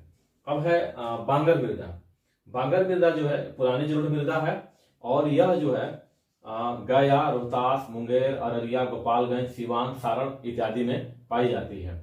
मतलब कि ये जो आप ध्यान रखेंगे कि कोसी के पूरब में अररिया के बारे में भी हम देख रहे हैं, गोपालगंज, सीवान, सारण, ये घाघरा, और आप देख लीजिए गंडक के बीच का इलाका है, वहां पर बांगर मृदा की प्रधानता है। थोड़ा सा आप इसको ध्यान रखेंगे, प्रश्न इससे भी प्रश्न पूछा है। ठीक है, इससे तो प्रश्न आया ही हुआ, इससे भी प्रश्न पूछा है।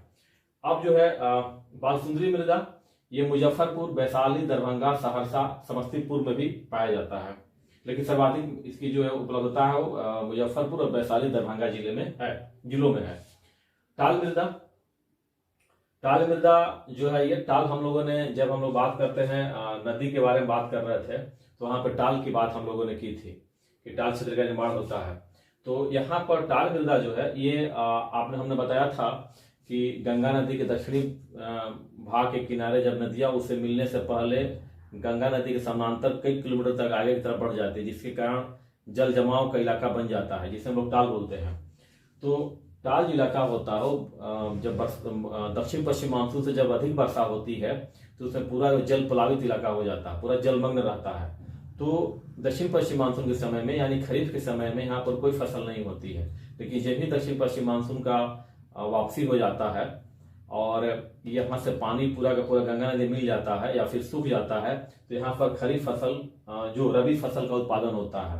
रबी फसल में मुख्यतः हम देखते हैं कि यहाँ पर दलहन तिलहन है, ठीक है, लेकिन बरसात समय पे हम कोई फसल नहीं होती क्योंकि पूरा जलमग्न होता है। तो यह पटना, लखीसराय, मुंगेर, क्योंकि टाल इलाका जो है पटना से लेकर लखीसराय मुंगेर तक फैला हुआ, कुछ हद तक भागलपुर में भी है। और अगला है करैल मृदा। करैल मृदा जो है ये रोहतास, भोजपुर, बक्सर, पटना और औरंगाबाद जिलों में पाई जाती है। मुख्यतः यह जो है सोन की जो सहायक नदियां हैं, ठीक है, उसमें ये पाई जाती है। गंगा से भी कुछ सहायक नदियां हैं जो कि इस इलाकों से गुजरती हैं, उनके दुआब में या उनके बेसिन में करैल मृदा पाई जाती है। बलथर मृदा का निर्माण हम जब करें देखें तो इसमें नोटिस कर लें कि बलथर मृदा का निर्माण वहीं पर होता है जहां पर कि दक्षिणी बिहार का मैदान एवं छोटनागपुर का पठार जहाँ मिल रहा होता है, क्योंकि छोटनागपुर पठार जहाँ पर मिलता है और दक्षिण बिहार के मैदान जहाँ पर मिलता है वहाँ पर एक संक्रमण पेटी का निर्माण होता है। ठीक है, वहाँ पर इस मृदा का निर्माण होता है बलथल मृदा का। बलथल मृदा का कहाँ पर होता है? दक्षिणी गंगा मैदान एवं छोटनागपुर पठार के संधि स्थल पर, कैमूर से लेकर राजमहल तक। आप देख सकते हैं कैमूर से लेकर राजमहल तक जहां पर मैदान और पठार मिलते हैं वहां पर इस मृदा का निर्माण होता है बलथल मृदा का। चूंकि जब छोटनागपुर पठार से नदियां जब आती हैं या फिर चट्टानों के नदियों द्वारा लाए गए बालू के कणों के निक्षेप से या चट्टानों के टूटने फूटने से वहां पर निक्षेप होता है, उनका जो अपक्षय होता है उनका वहां पर निक्षेप होता है। इसके कारण ये हमारा बलथल मृदा का निर्माण होता है, इसमें बालू की प्रधानता होती है। अगला है लाल पीली मृदा, ये मोटे अनाज के लिए है, ये आग्नेय, चूंकि मैंने बताया ये सारे जो हैं यही से हमारा छोटनागपुर पठार किस जो छोटनागपुर ये जो है छोटनागपुर पठार से लाए गए पदार्थों से या उसके विघटन से या अपघटन से इस मृदा का निर्माण होता है बलथल मृदा का। और बलथल मृदा के दक्षिण में ही लाल पीली मृदा है, मतलब यहाँ पर छोटनागपुर पठार के मूल चट्टानों का ज्यादा प्रभाव है बलथल की तुलना में लाल और पीली पे। तो देखिए आग्नेय चट्टानों के टूटने से इनका निर्माण होता है, आग्नेय चट्टानों के टूटने से औरंगाबाद, गया, जमुई, बांका, मतलब कि कैमूर और से लेकर राजमहल के जो विस्तार दिखाया था उसके जस्ट दक्षिणी भाग में औरंगाबाद, गया, जमुई और बांका में लाल पीली मृदा पाई जाती है। इसके बाद लाल बलुई मृदा है। लाल बलुई मृदा जो है ये रोहतास और कैमूर, बिल्कुल ये छोटनागपुर पठार के ही भाग है, कैमूर और रोहतास। आपको पता होगा कि जब झारखंड का बंटवारा हो रहा था तो बहुत लोगों ने कैमूर और रोहतास की डिमांड की थी कि झारखंड में शामिल किया जाए, क्योंकि मूल भूगर्भिक संरचना इसकी जो है छोटनागपुर पठार से मिलती है। तो ये जो है लाल और बलुई मृदा ये कैमूर और रोहतास में पाई जाती है। अब हमारे लिए महत्वपूर्ण है कि इसको हम जो है एक मानचित्र पर दर्शा लें, क्योंकि आपको किसी प्रकार से इसमें कंफ्यूजन ना हो। तो आइए इसको हम लोग देखते हैं कि मानचित्र पर कैसे इसको दर्शाते हैं। तो हम बात करते हैं उत्तरी बिहार की मृदा के बारे में। यहाँ पर जो मृदा है उससे हम बात करेंगे, ये जो है पश्चिमी चंपारण का या उत्तरी जो चंपारण है हमारा, ये है पिडमॉन्ट दलदली मृदा। ठीक है, इसके बाद यहाँ से जो चंपारण से शुरू होता है और ये चला जाता है हमारा किशनगंज तक। ठीक है, ये हमारा हो जाता है तराई मृदा। ये पूरा का पूरा कौन सा है? तराई मृदा है, तराई मृदा। इसके बाद खादर मृदा है, जैसे खादर मृदा के बारे में बताया था कि बेसिकली जो है कोसी और गंडक के बीच देखने को मिलता है मुख्यतः। तो यहां से लेकर के और यहां से लेकर के और ये यहाँ के ये जो इलाका जो है ये पूरा का पूरा जो हमारा जो है खादर मृदा का है। क्यों, कौन सा है? खादर मृदा का है, खादर मृदा। इसके बाद बांगर मृदा के बारे में बात करते हैं। तो बांगर मृदा हमारा ये जो इलाका जो है हमारा ये गोपालगंज, चंपारण, चिवान, छपरा के बीच के ये जो इलाका है ये हमारा हो जाता है बांगर मृदा का। बांगर मृदा यहाँ पर भी हमें देखने को मिलती है, बांगर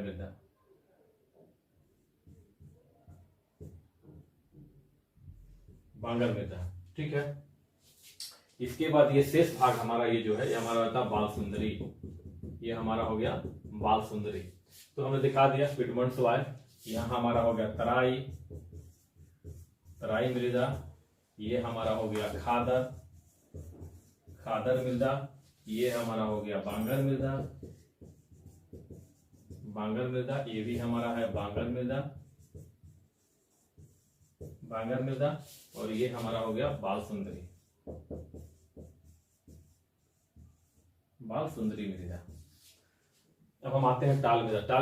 टाल जो प्रदेश की मृदा जो है यहां से शुरू होती है, ये पूरा यहां से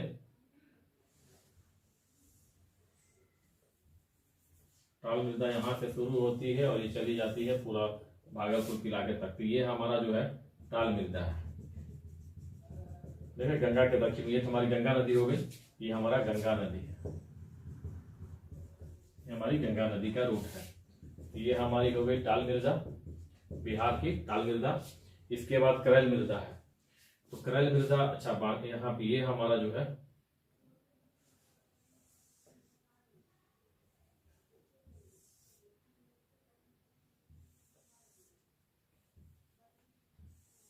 ये पूरा का पूरा इलाका जो है करैल है।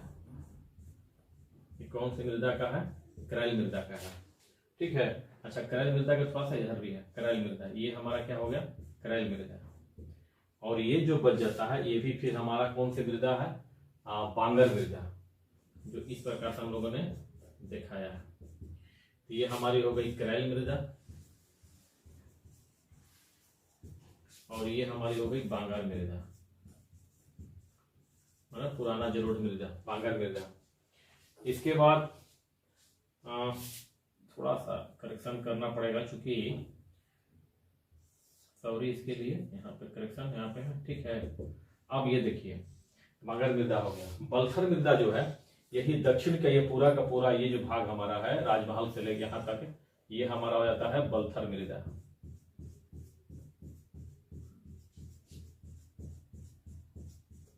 राजमहल तक ये हमारा कौन सा रहता है? बलथर मृदा। बलथर मृदा।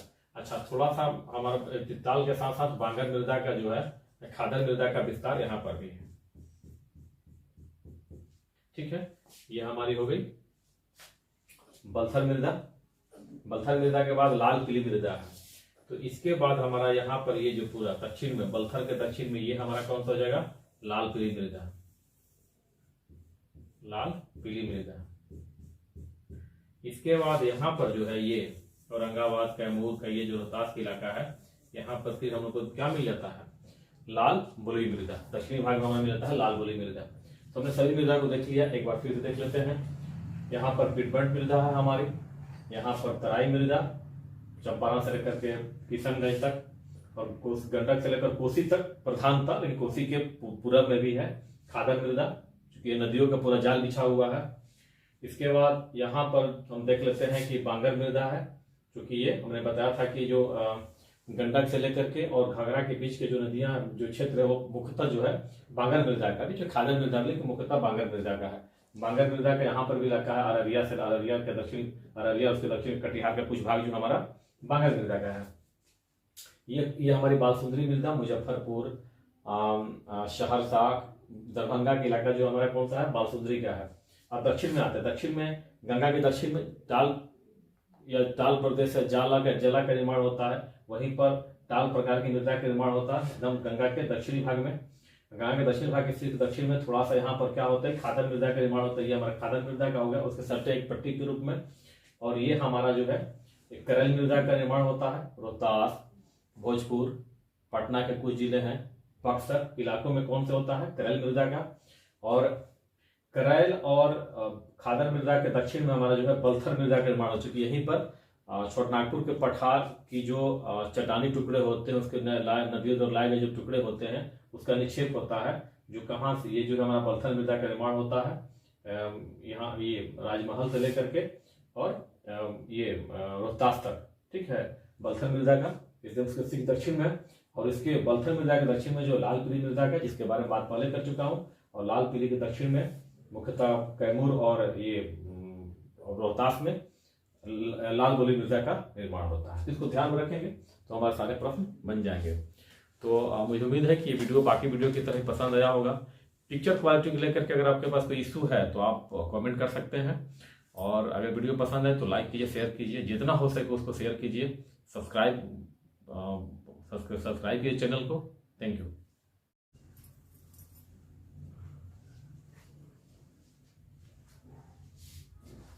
Welcome students, geography by doctor Purushottam YouTube channel पर आपका स्वागत है। और मुझे उम्मीद है कि आपको वीडियो की क्वालिटी पहले से कुछ बेहतर प्राप्त हो रही होगी, खास करके साउंड के मामले में। पिक्चर क्वालिटी भी धीरे धीरे सुधर रही है, आने वाले समय में और भी बेहतर क्वालिटी आपको मिलेगी। तो देर न करते हुए हम लोग इस टॉपिक की शुरुआत करते हैं। आज ज्योग्राफी और बिहार से हमारा टॉपिक है जलवायु, बिहार की जलवायु। बिहार की जलवायु से प्रश्न रहते हैं, और प्रश्न का ट्रेंड दो तीन प्रकार से है, जिससे हम एक बार मैं चर्चा कर दे रहा हूँ। प्रश्न क्या हो सकते हैं आपके कि बिहार में वर्षा पूरब से पश्चिम, पश्चिम से पूरब या उत्तर से दक्षिण या दक्षिण से उत्तर जाने पर किस प्रकार बढ़ती है या घटती है। अगला ये हो सकता है कि सर्वाधिक वर्षा कहाँ होती है बिहार में, या सर्वाधिक कम वर्षा कहाँ पर होती है। एक क्वेश्चन ये हो सकता है कि बिहार में दक्षिण पश्चिम मानसून का आगमन किस तारीख को होता है। अगला हो सकता है कि बिहार में पूरे बिहार को दक्षिण पश्चिम मानसून कितने दिनों में पूरा कवर कर लेता है, मतलब उसका आगमन और पूरे बिहार पर उसका कवरेज समय कितना होता है। इसके बाद प्रश्न ये हो सकता है कि जी ठंडी ऋतु में जो वर्षा होती है बिहार में वो किस प्रकार से होती है, किस किस भूमिका होती है। ये सारे प्रश्न होंगे पूछने के लिए बीपीएससी में, लेकिन ये आपका यहाँ पे कॉन्सेप्ट क्लियर हो, मैं चाह रहा हूँ थोड़ा सा इसको ढंग से करें। पीछे आपको डायग्राम ये दिख रहा होगा, डायग्राम आपको चीज पता है कि हम डायग्राम पर ही काम करते हैं, क्योंकि सारी चीज़ें क्लियर रहे। चूँकि प्रश्न आप थोड़ा सा भी घुमा के आता है तो हम उसको सही प्रकार से करने का प्रयास करें। हालांकि क्वेश्चन बिहार में बहुत टफ नहीं आता है, लेकिन फिर भी हमें कंसेप्ट क्लियर होने चाहिए। तो आइए इसकी शुरुआत करते हैं। शुरुआत करने से पहले मैं चाहूँगा कि आप नए हैं तो इसको सब्सक्राइब कर लें, लाइक करें, कमेंट्स करें और जितना हो सके उतना शेयर करें। और कुछ अगर सुझाव है तो सुझाव भी आप कमेंट में आप कर सकते हैं। तो आइए शुरुआत करते हैं। प्रश्न जो मैंने बताया है उसी प्रकार के रहेंगे। और अब देखते हैं ये जो है जलवायु, बिहार की जलवायु। तो बिहार की जलवायु में जो मैं थोड़ा सा यहाँ पे बात करूँ आगे में, उससे पहले में देखिए ये जो हमारा पूरा का पूरा बिहार है। बिहार के दक्षिण में झारखंड है, इसके पूरब में ये पश्चिम बंगाल है, और ये हमारी गंगा नदी ऐसे आती है। आने के बाद जो है बिहार से जो ही पश्चिम बंगाल में प्रवेश करती है, वहीं उसमें इसकी वितरिकाएं, डिस्ट्रीब्यूटरीज बनने लगती हैं। तो इसकी एक डिस्ट्रीब्यूटरी जो है पश्चिम बंगाल से गुजरती है, जिसे हम लोग बोल देते हैं हुगली नदी, आप अच्छी तरह से वाकिफ है। और इसकी एक डिस्ट्रीब्यूटरी चली जाती है पश्चिम बांग्लादेश में, जिसे हम लोग उसे पद्मा नदी के नाम से, यहाँ इसका हम लोग जो है बांग्लादेश में बोलते हैं पद्मा नदी। गंगा को ही बांग्लादेश में क्या बोल देते हैं, पद्मा नदी। और हमारे यहाँ गंगा नदी की जो शाखा आती है पश्चिम बंगाल से बोल देते हैं हुगली। और बिहार में तो गंगा के नाम से हम लोग जानते ही हैं, गंगा नदी। होता क्या है कि ये पूरा का पूरा यहाँ पे अरब सागर है, बंगाल की खाड़ी है, बंगाल खाड़ी से क्या होता है कि शाखा, मानसूनी शाखा जो है ये उत्तर की तरफ मूव करती है। जब ये मूव करती है उत्तर की तरफ तो ये हुगली नदी से आगे की तरफ बढ़ती है। इधर से जब जाती है तो पद्मा नदी से होते हुए प्रवेश करती है। प्रवेश करने के बाद इस एरिया में प्रवेश करती है। अच्छा, चूंकि ये यहाँ पे बांग्लादेश है, बांग्लादेश की चूंकि मैदानी इलाका है और उसके सी लेवल से ज्यादा ऊंचाई नहीं है, तो ये शाखा जो है आगे की तरफ बढ़ी जाती है और हिमालय के पास ये टकराती है। और टकराने के बाद ये इधर से ऐसे मुड़ती है। अब ये देखिए दोनों शाखाएं आगे की तरफ बढ़ रही है। अब यहाँ जाने के बाद, टकराने के बाद यहाँ वर्षा ज्यादा कराती है। और यहाँ पर सिक्किम और जो हमारा किशनगंज का इलाका, ये हमारा इलाका कौन सा है, किशनगंज का, ये हमारा किशनगंज है। तो किशनगंज में वर्षा का आगमन, दक्षिण पश्चिम मानसून सर्वाधिक वर्षा का आगमन कहाँ होता है, किशनगंज से। अब यहाँ से गया बांग्लादेश उत्तर की तरफ गया, यहाँ पर बिहार में सिक्किम के और इंडिया में सिक्किम के पास ये टकराया पर्वतीय भाग से, और ये पश्चिम की ओर मुड़ करके हमारे यहाँ प्रवेश करता है। दार्जिलिंग की पहाड़ी वगैरह जो है, क्योंकि वो तो पश्चिम बंगाल में दार्जिलिंग है। और यहाँ से क्या करता है, पश्चिम की तरफ मुड़ता है और बिहार में प्रवेश करता है। और यहाँ पर चूंकि ये इधर में महान हिमालय है तो ठीक है, यहाँ पे वर्षा जबरदस्त होती है। तो किशन सर्वाधिक वर्षा होती है। इसके बाद ये आगे की तरफ बढ़ता है। देखिए यहाँ पे कोई पर्वत श्रृंखला नहीं जिसे मैंने बनाया है, यहाँ पर आगे की तरफ बढ़ती है। बढ़ने के बाद जब आती है तो यहाँ पर शाखा जो है ये कहाँ पर, सोमेश्वर की पहाड़ी से टकराती है। तो सोमेश्वर की पहाड़ी, अच्छा ये भी शाखा जो गंगा नदी से होकर के आती है, ये भी आगे की तरफ बढ़ती है, ये भी सोमेश्वर पहाड़ी की तरफ जाती है। ठीक है, तो दोनों आकर के यहाँ पे क्या होती है, जबरदस्त वर्षा कराती है। कहाँ पर, पश्चिमी चंपारण में भी। तो पश्चिमी चंपारण में भी बहुत अच्छी वर्षा होती है, लेकिन किशनगंज की तुलना में यहाँ पर कम होती है। ध्यान रखें, किशनगंज की तुलना में पश्चिमी चंपारण में वर्षा कम होती है, लेकिन सर्वाधिक वर्षा किशनगंज में होती है। ये हमारी बात समझ गए, यहाँ से कैसे यहाँ वर्षा होती है। अब देखिए, चूंकि ये जो गंगा नदी से ऐसे जो ये प्रवेश करता है, ये तो गंगा की ये जो शाखाएं जो आगे की तरफ ऐसे बढ़ती है और यहाँ पर वर्षा कराती है बिहार के शेष भाग में, दक्षिण बिहार में। ठीक है, और ये जब वर्षा जब कराती है यहाँ पे, तो आप ये देखेंगे कि ये जो दक्षिण का ये भाग जब इधर की तरफ बढ़ता है तो यहाँ पे वर्षा कम होती है। इस वाले भाग में क्या होती है, वर्षा कम होती है। इसकी एक भाग जो है ये झारखंड से भी होकर कैसे गुजरता है, लेकिन उसकी वर्षा कोई बहुत ज्यादा मायने नहीं रखता है। तो यहाँ पर वर्षा कम होती है दक्षिण बिहार में, लेकिन दक्षिण बिहार के भी पूर्वी भाग में ज्यादा होती है, पश्चिम भाग में कम होती है। तो ये सिर्फ समझाने के लिए आपको था कि आपका क्लियर क्यों यहाँ पर अधिक होता है, क्यों यहाँ पर अधिक होता है, समझने के लिए। और अगर हम बात करें कि बिहार में सर्वाधिक वर्षा कहाँ होती है, सर्वाधिक वर्षा कहाँ होती है, किशनगंज में, ठीक है। 120 सेंटीमीटर प्लस, मतलब 200 सेंटीमीटर तक वर्षा यहाँ पे होती है, ठीक है, 160 से 200 सेंटीमीटर के बीच। और वहीं पे यहाँ पे अरवल डिस्ट्रिक्ट, अरवल में बिहार में सबसे कम वर्षा होती है, यहाँ वर्षा जो है 70 सेंटीमीटर के आसपास होती है अरवल में, ठीक है। तो ये था कि किस प्रकार से दक्षिण पश्चिम मानसून हमारे यहाँ बिहार में वर्षा प्रदान करता है, और इसको ध्यान से देखेंगे क्योंकि हमने यही शाखा जब यहाँ आती है तो हिमालय टकराती है तो नेपाल में भयंकर बारिश होती है, उसी नेपाल से जब नदियां निकलती हैं तो हमारे यहाँ बाढ़ की समस्या उत्पन्न कर देती है। अब बात करते आगे की तरफ कि कैसे दक्षिण पश्चिम मानसून का हमारे यहाँ आगमन होता है। तो देखिए 8 जून को हमारे यहाँ ये प्रवेश का आगमन का है, दक्षिण पश्चिम मानसून लिखा है मानचित्र क्या है, दक्षिण पश्चिम मानसून का आगमन। तो 8 जून को, ठीक है, 8 जून को हमारे यहाँ ये जो है 8 जून को दक्षिण पश्चिम मानसून किशनगंज से प्रवेश करता है बिहार में। और ये देखिए 10 जून को ये पटना को क्रॉस कर जाता है। देखिए 10 जून को दक्षिण पूर्वी बिहार से लेकर के उत्तर पश्चिम, दक्षिण पूर्वी बिहार से लेकर के उत्तर पश्चिम बिहार तक ये जो रेखा है ये बताता है कि 10 जून तक पूरा का पूरा ये इलाका जो है हमारा मानसून से, दक्षिण पश्चिम मानसून से पूरा ये ढक गया रहता है। और वही 15 जून आते आते, यहाँ पे लिखा गया 15 जून आते आते पूरा बिहार कवर कर लेता है, ठीक है। तो आपको देखिए 8 जून से लेकर 15 जून लगभग एक सप्ताह का समय जो है हमारा लगता है, ठीक है। एक सप्ताह, पूरे एक सप्ताह में पूरे बिहार पर दक्षिण पश्चिम मानसून की शाखा जो है पूरी तरह से आच्छादित हो जाती है, पूरी तरह से कवरेज अपना कवर बना लेती है, ठीक है। अब बात करते हैं कि प्रश्न आता है, अगर आता है, जैसा कि चर्चा पहले मैं थोड़ा सा कर चुका हूं लेकिन फिर भी हाँ डायग्राम समझने की कोशिश करते हैं कि वर्षा किस प्रकार से कहां बढ़ता है और कहां घटता है। इसको देखिए अगर हम लोग पश्चिम से पूरब की तरफ जा रहे हैं, सॉरी पूरब से पश्चिम की तरफ, पश्चिम ये हमारा पश्चिम दिशा हो गया, ये पूरब दिशा हो गया, ये पूर्व है और ये पश्चिम है।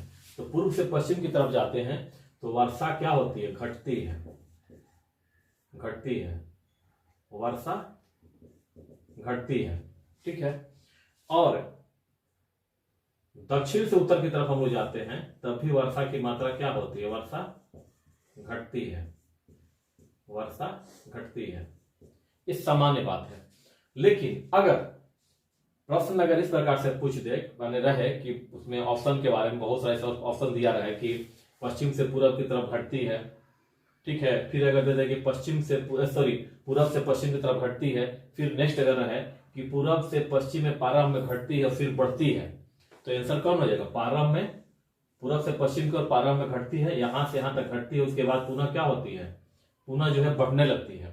लेकिन पूरे में अगर बात करेंगे तो वर्षा की मात्रा घटती है। इस फैक्ट को ध्यान रखिए, हम इधर की तरफ जा रहे हैं तो वर्षा की मात्रा घट रही है ओवरऑल, ठीक है। लेकिन अगर आ जाता है कि पूरब से पश्चिम जाने पर प्रारंभ में घटती है तो सही में इधर घटती है और पुनः बढ़ती है तो पुनः बढ़ने लगती है। लेकिन अगर इस प्रकार से न रहे, सिर्फ रहे कि पूरब से पश्चिम की ओर घटती है तो हाँ पूरब से पश्चिम की ओर घटती है। और उसी प्रकार से दक्षिण से जब उत्तर की तरफ जाते हैं तो वर्षा की मात्रा क्या होती है, ये घटती है। इसमें कोई ज्यादा ऐसा नहीं है, लेकिन ये उत्तरी बिहार के बारे में हम ध्यान रखेंगे। अब बात होती है कि बिहार के जलवायु के बारे में कुछ महत्वपूर्ण फैक्ट है जिसके बारे में बात कर लेते हैं जलवायु संबंधित। अच्छा पहले देखिए इसका अक्षांशीय विस्तार कितना है, चूंकि मायने रखता है जलवायु के बारे में। 24 डिग्री 20 मिनट से लेकर के 27 डिग्री 31 मिनट उत्तरी अक्षांश। और हम जानते हैं कि उपोष्ण कटिबंध की शुरुआत जो है तापीय कटिबंध, वायुदाब कटिबंध नहीं, तापीय दो तरह कटिबंध होते हैं, तापीय और वायुदाब। तो तापीय कटिबंध के बारे में बात बोल रहा हूँ। 24 डिग्री 20 मिनट से लेकर के 27 डिग्री 30 मिनट के बीच उत्तरी अक्षांश में यह है। और इसको और 25 डिग्री उत्तरी अक्षांश से ही उपोष्ण कटिबंध शुरू हो जाता है। तो 25 उसी 20-24 उसी के आसपास है, तो इसीलिए कहा जाता है कि यह उपोष्ण कटिबंध में, क्योंकि 25 डिग्री उत्तरी अक्षांश से और 25 दक्षिण अक्षांश दोनों तरफ से उपोष्ण कटिबंध हमारा प्रारंभ हो जाता है। तो किसमें है, उपोष्ण कटिबंध में, ठीक है। इसको आद्र क्यों कहते हैं, क्योंकि यहाँ पर मानसूनी शाखाओं का प्रभाव होता है, मानसूनी वर्षा का प्रभाव होता है। तो बिहार में किस प्रकार की जलवायु है, आद्र उपोष्ण कटिबंधीय जलवायु है। या इसी को हम लोग बोल, या अगर ये नहीं रहे दूसरा वर्षन रहता है जिसको हम लोग गर्म मानसूनी जलवायु भी कहते हैं। तो दोनों में से कोई भी आपका ऑप्शन हो सकता है, ध्यान रखेंगे। आर्द्र उपोष्णकटिबंधीय जलवायु या गर्म मानसूनी जलवायु। दूसरी विशेषता यह है कि 3 प्रमुख मौसम यहाँ पर पाए जाते हैं, ग्रीष्म ऋतु, वर्षा ऋतु और शीत ऋतु। ग्रीष्म ऋतु का जो समय हमारा है मार्च से लेकर के मध्य जून तक का समय, चूंकि मध्य जून की हम देख रहे हैं वर्षा का समय है, दक्षिण पश्चिम मानसून से 8 तारीख को हमारे यहाँ प्रवेश करता है, इसीलिए मध्य जून है। तो वर्षा मध्य जून से लेकर के मध्य अक्टूबर तक होती है। और शीत ऋतु कब होता है? नवंबर से लेकर के फरवरी तक का हमारा समय क्या होता है? शीत ऋतु का होता है। अब इसमें विशेषता क्या है ग्रीष्म ऋतु की? ग्रीष्म ऋतु की विशेषता यह है कि यहाँ पर लू चलती है। पूरे उत्तर बिहार के मैदान में पंजाब से लेकर असम तक लू का प्रभाव होता है, जिसमें हमारा बिहार भी आता है। काल बैसाखी आपने देखा होगा, गर्मी की ऋतु में कभी कभी जो है, ग्रीष्म ऋतु में कभी कभी वर्षा होती है, चक्रवात आएंगे और तूफान आता है और वर्षा हो जाती है, इसे हम लोग बोलते हैं काल बैसाखी। इसी को नॉर्वेस्टर भी कहा जाता है और इसी को असम वैली में बोडोशिला कहा जाता है। तो काल बैसाखी, नॉर्वेस्टर और बोडोशिला याद रखिए, लेकिन अगर बिहार में आता है तो या तो काल बैसाखी रहेगा, नॉर्वेस्टर रहेगा, बोडोशिला नहीं रहेगा। अब देखिए वर्षा ऋतु में क्या होता है, दक्षिण पश्चिम मानसून से वर्षा होती है। बिहार की लगभग 80% वर्षा जो है दक्षिण पश्चिम मानसून से हो जाती है और ये विशेषता सिर्फ बिहार के ही नहीं है, पूरे भारत की भी ये बात है। तीसरा है शीत ऋतु। शीत ऋतु वर्षा जो है नवंबर से लेकर फरवरी तक होती है। शीत ऋतु में वर्षा होती है और शीत ऋतु में वर्षा जो होती है वो होती है शीतोष्ण चक्रवात से, टेम्परेट साइक्लोन जिसे बोलते हैं, या पश्चिमी विक्षोभ वेस्टर्न डिस्टर्बेंसेस होती है, या उसको भूमध्य सागरीय चक्रवात। 3 नामों में से कोई नाम हो सकता है, लेकिन जो सबसे फेवरेट नाम है एग्जाम के पॉइंट ऑफ व्यू से वो है पश्चिमी विक्षोभ, वेस्टर्न डिस्टर्बेंस है। लेकिन आप तीनों याद रखेंगे, हो सकता है कि उसके अल्टरनेट कोई दूसरा अगर आ जाता है तो हम ध्यान रखेंगे, शीतोष्ण चक्रवात, पश्चिमी विक्षोभ या भूमध्य सागरीय चक्रवात, यानी टेम्परेट साइक्लोन, वेस्टर्न डिस्टर्बेंसेस या मेडिटेरेनियन साइक्लोन। ठीक है। अब यह है कि जिसकी बात पहले भी हो चुकी है कि सर्वाधिक वर्षा किशनगंज में होती है और न्यूनतम वर्षा अरवल जिला में। ठीक है, तो इसको हमें ध्यान रखना होगा। इतना हम लोग कर लेते हैं तो जलवायु संबंधित हमारी सारी जो समस्याएं वो हल हो जाएगी और कहीं पे कोई दिक्कत नहीं होगी, चाहे कितना ही कॉम्प्लिकेटेड प्रश्न पत्र क्यों ना आता है। मैं इस पर थोड़ा सा हमें ये एटलस के थोड़ा सा मैप के बारे में जानकारी हो, तो अगर वीडियो आपको लगा तो जरूर इसको सब्सक्राइब कीजिए, दोस्तों के साथ शेयर कीजिए ताकि अधिक से अधिक लाभ उठा सकें। Thank you.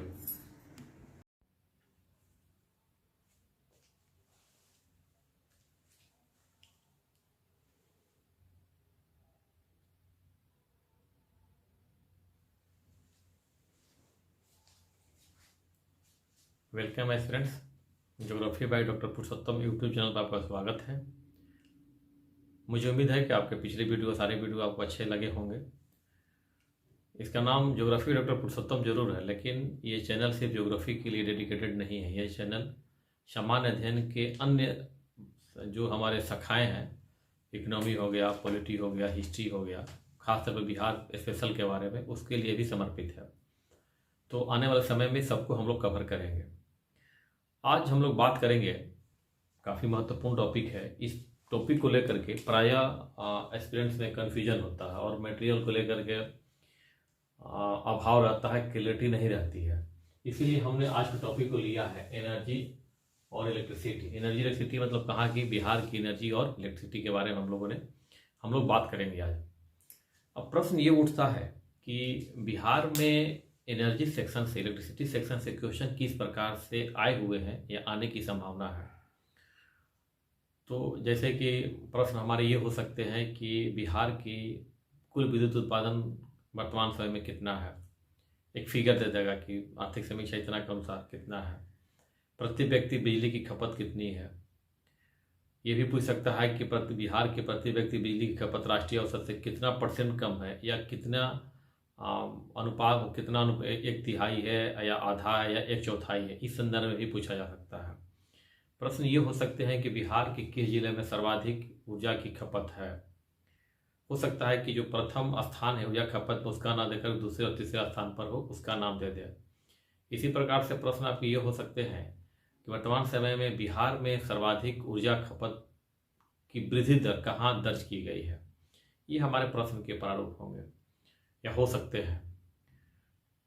इसके अलावा प्रश्न हमारे ये होंगे कि दे देंगे कि थर्मल पावर प्लांट का पूछ देगा कहाँ पर है ये।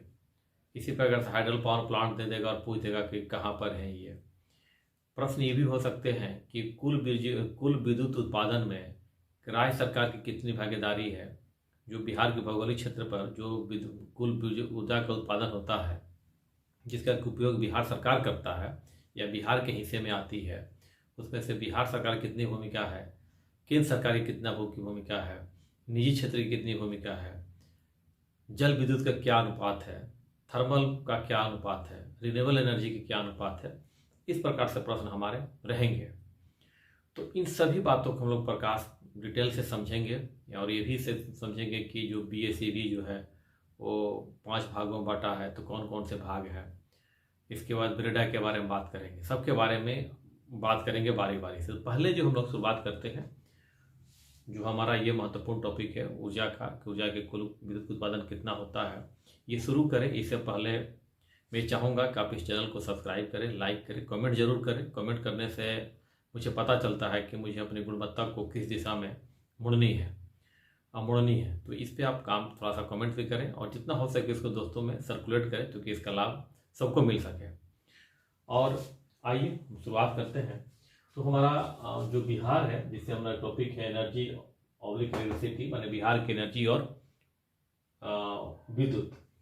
तो बिहार में कुल जो वर्तमान समय में विद्युत उत्पादन है वो है 6422 मेगावाट। ये मार्च 2022 की स्थिति है। कितना है? 6422 मेगावाट। प्रति व्यक्ति ऊर्जा खपत कितनी है बिहार की? 350 किलोवाट घंटा, जबकि राष्ट्रीय औसत है 1208 किलोवाट घंटा। अब तुलना कर सकते हैं कि हम राष्ट्रीय औसत से कितना पीछे हैं। ये अनुपात कितना हो सकता है? 1/3 है या 1/4 है या प्रतिशत में क्या है? इसको हम क्वेश्चन के अनुसार हम हल करेंगे। अब है कि बिहार में जो सर्वाधिक ऊर्जा खपत वाले जिले हैं, तो उसमें पटना है, गया है, मुजफ्फरपुर है। हमें पता है कि पटना के बाद उसके बाद इकोनॉमिक एक्टिविटियाँ जो सर्वाधिक होती है गया और मुजफ्फरपुर में ही है। न्यूनतम ऊर्जा खपत वाले जिलों में है, उसमें शिवहर है, अरवल है और शेखपुरा है। ये सर्वाधिक महत्वपूर्ण है। ऊर्जा यहाँ पे खपत बहुत ही कम है। इसके बाद बिजली खपत में सर्वाधिक वृद्धि कहाँ दर्ज की गई है? तो इसमें है नवादा है, औरंगाबाद और सिवान। नवादा में जो वृद्धि दर्ज की गई है वो 36.5% है, औरंगाबाद में 29.7 है और सिवान में 28.8% है। इसको हम ध्यान रखना होगा। अब हम बात करते हैं, एक टेबल दिया हुआ है, टेबल के बारे में बिहार के कुल विद्युत उत्पादन की जो रूपरेखा है उसको समझने में काफी हमें मदद मिलेगी और यहीं से प्रश्न भी हमारे हल होंगे। तो आइए बात करते हैं। ये लिखा हुआ मार्च 2022, मतलब मार्च 2022 मतलब 19-20 की जो आर्थिक समीक्षा है उसके आधार पर किया गया है और ये करंट की समीक्षा उसके आधार पर। लेकिन आपकी समझ पे इससे कोई फर्क नहीं पड़ेगा। बस ये ध्यान रखना है कि ये जो दिया हुआ कुल फाइनल अभी जो है 6422 मेगावाट है और चूंकि 20 मार्च 2020 की है इसलिए यहाँ पर थोड़ा सा कम है, 6073 मेगावाट है। ठीक है, उसी के आधार पर हम इस टेबल को तैयार किया गया है। लेकिन अभी वर्तमान में कितना हो गया? 6422 मेगावाट। लेकिन हम लोग बात करेंगे इस पे। ठीक है, तो देखिए ये दिया गया है कि राज्य सरकार का, प्राइवेट का और केंद्र सरकार का क्या भूमिका है विद्युत उत्पादन, बिहार की विद्युत सप्लाई में, आपूर्ति में। थर्मल सेक्शन में, तापीय विद्युत में राज्य सरकार की कोई भूमिका नहीं है। राज्य सरकार तापीय विद्युत से कोई उत्पादन नहीं करती है, शून्य है। हाइडल से 54 मेगावाट है, रिन्यूएबल से 2 मेगावाट है। कुल राज्य सरकार का विद्युत उत्पादन में जो कुल विद्युत उत्पादन होता है, दोनों में से किसी को सपोज कर लीजिए, तो कितना? 56 मेगावाट है। प्राइवेट, निजी भागीदारी कितनी है? प्राइवेट हो सकता है निजी या दे सकता है इंडिपेंडेंट पावर प्रोडक्शन। IPP का मतलब होता है इंडिपेंडेंट पावर प्रोडक्शन, या प्राइवेट शब्द रहेगा एग्जाम में। तो ये है 488 मेगावाट थर्मल है। हाइड्रो जो है 0 है, लेकिन रिन्यूएबल कितना है? 224 मेगावाट। उसी प्रकार से सेंट्रल हमारा कितना है थर्मल में? 4268 मेगावाट। देखिए कितनी बड़ी भूमिका है थर्मल की। थर्मल कितनी बड़ी भूमिका है और उसमें भी सेंट्रल गवर्नमेंट की कितनी भूमिका है। तो 4268 मेगावाट। हाइड्रोल कितना है? 729 मेगावाट और रिन्यूएबल एनर्जी जो है 310 मेगावाट है। अगर हम इस पे बात करते हैं मार्च 2020 की टेबल पर 6073 मेगावाट में, तो 5307 मेगावाट सिर्फ सेंट्रल गवर्नमेंट जो है केंद्र राज्य सरकार को प्रोवाइड कराती है, और उसमें भी सर्वाधिक किसका है, तापीय विद्युत का योगदान है। ये हमें ध्यान रखना होगा। और प्राइवेट का कुल जो है 712 है, और राज्य सरकार का 56 मेगावाट है। अगर हम 100% कुल विद्युत को मान लें, पूरे बिहार में जो विद्युत की सप्लाई है उसको 100% मान लें, तो उसमें 87% का योगदान जो है केंद्र सरकार केंद्रीय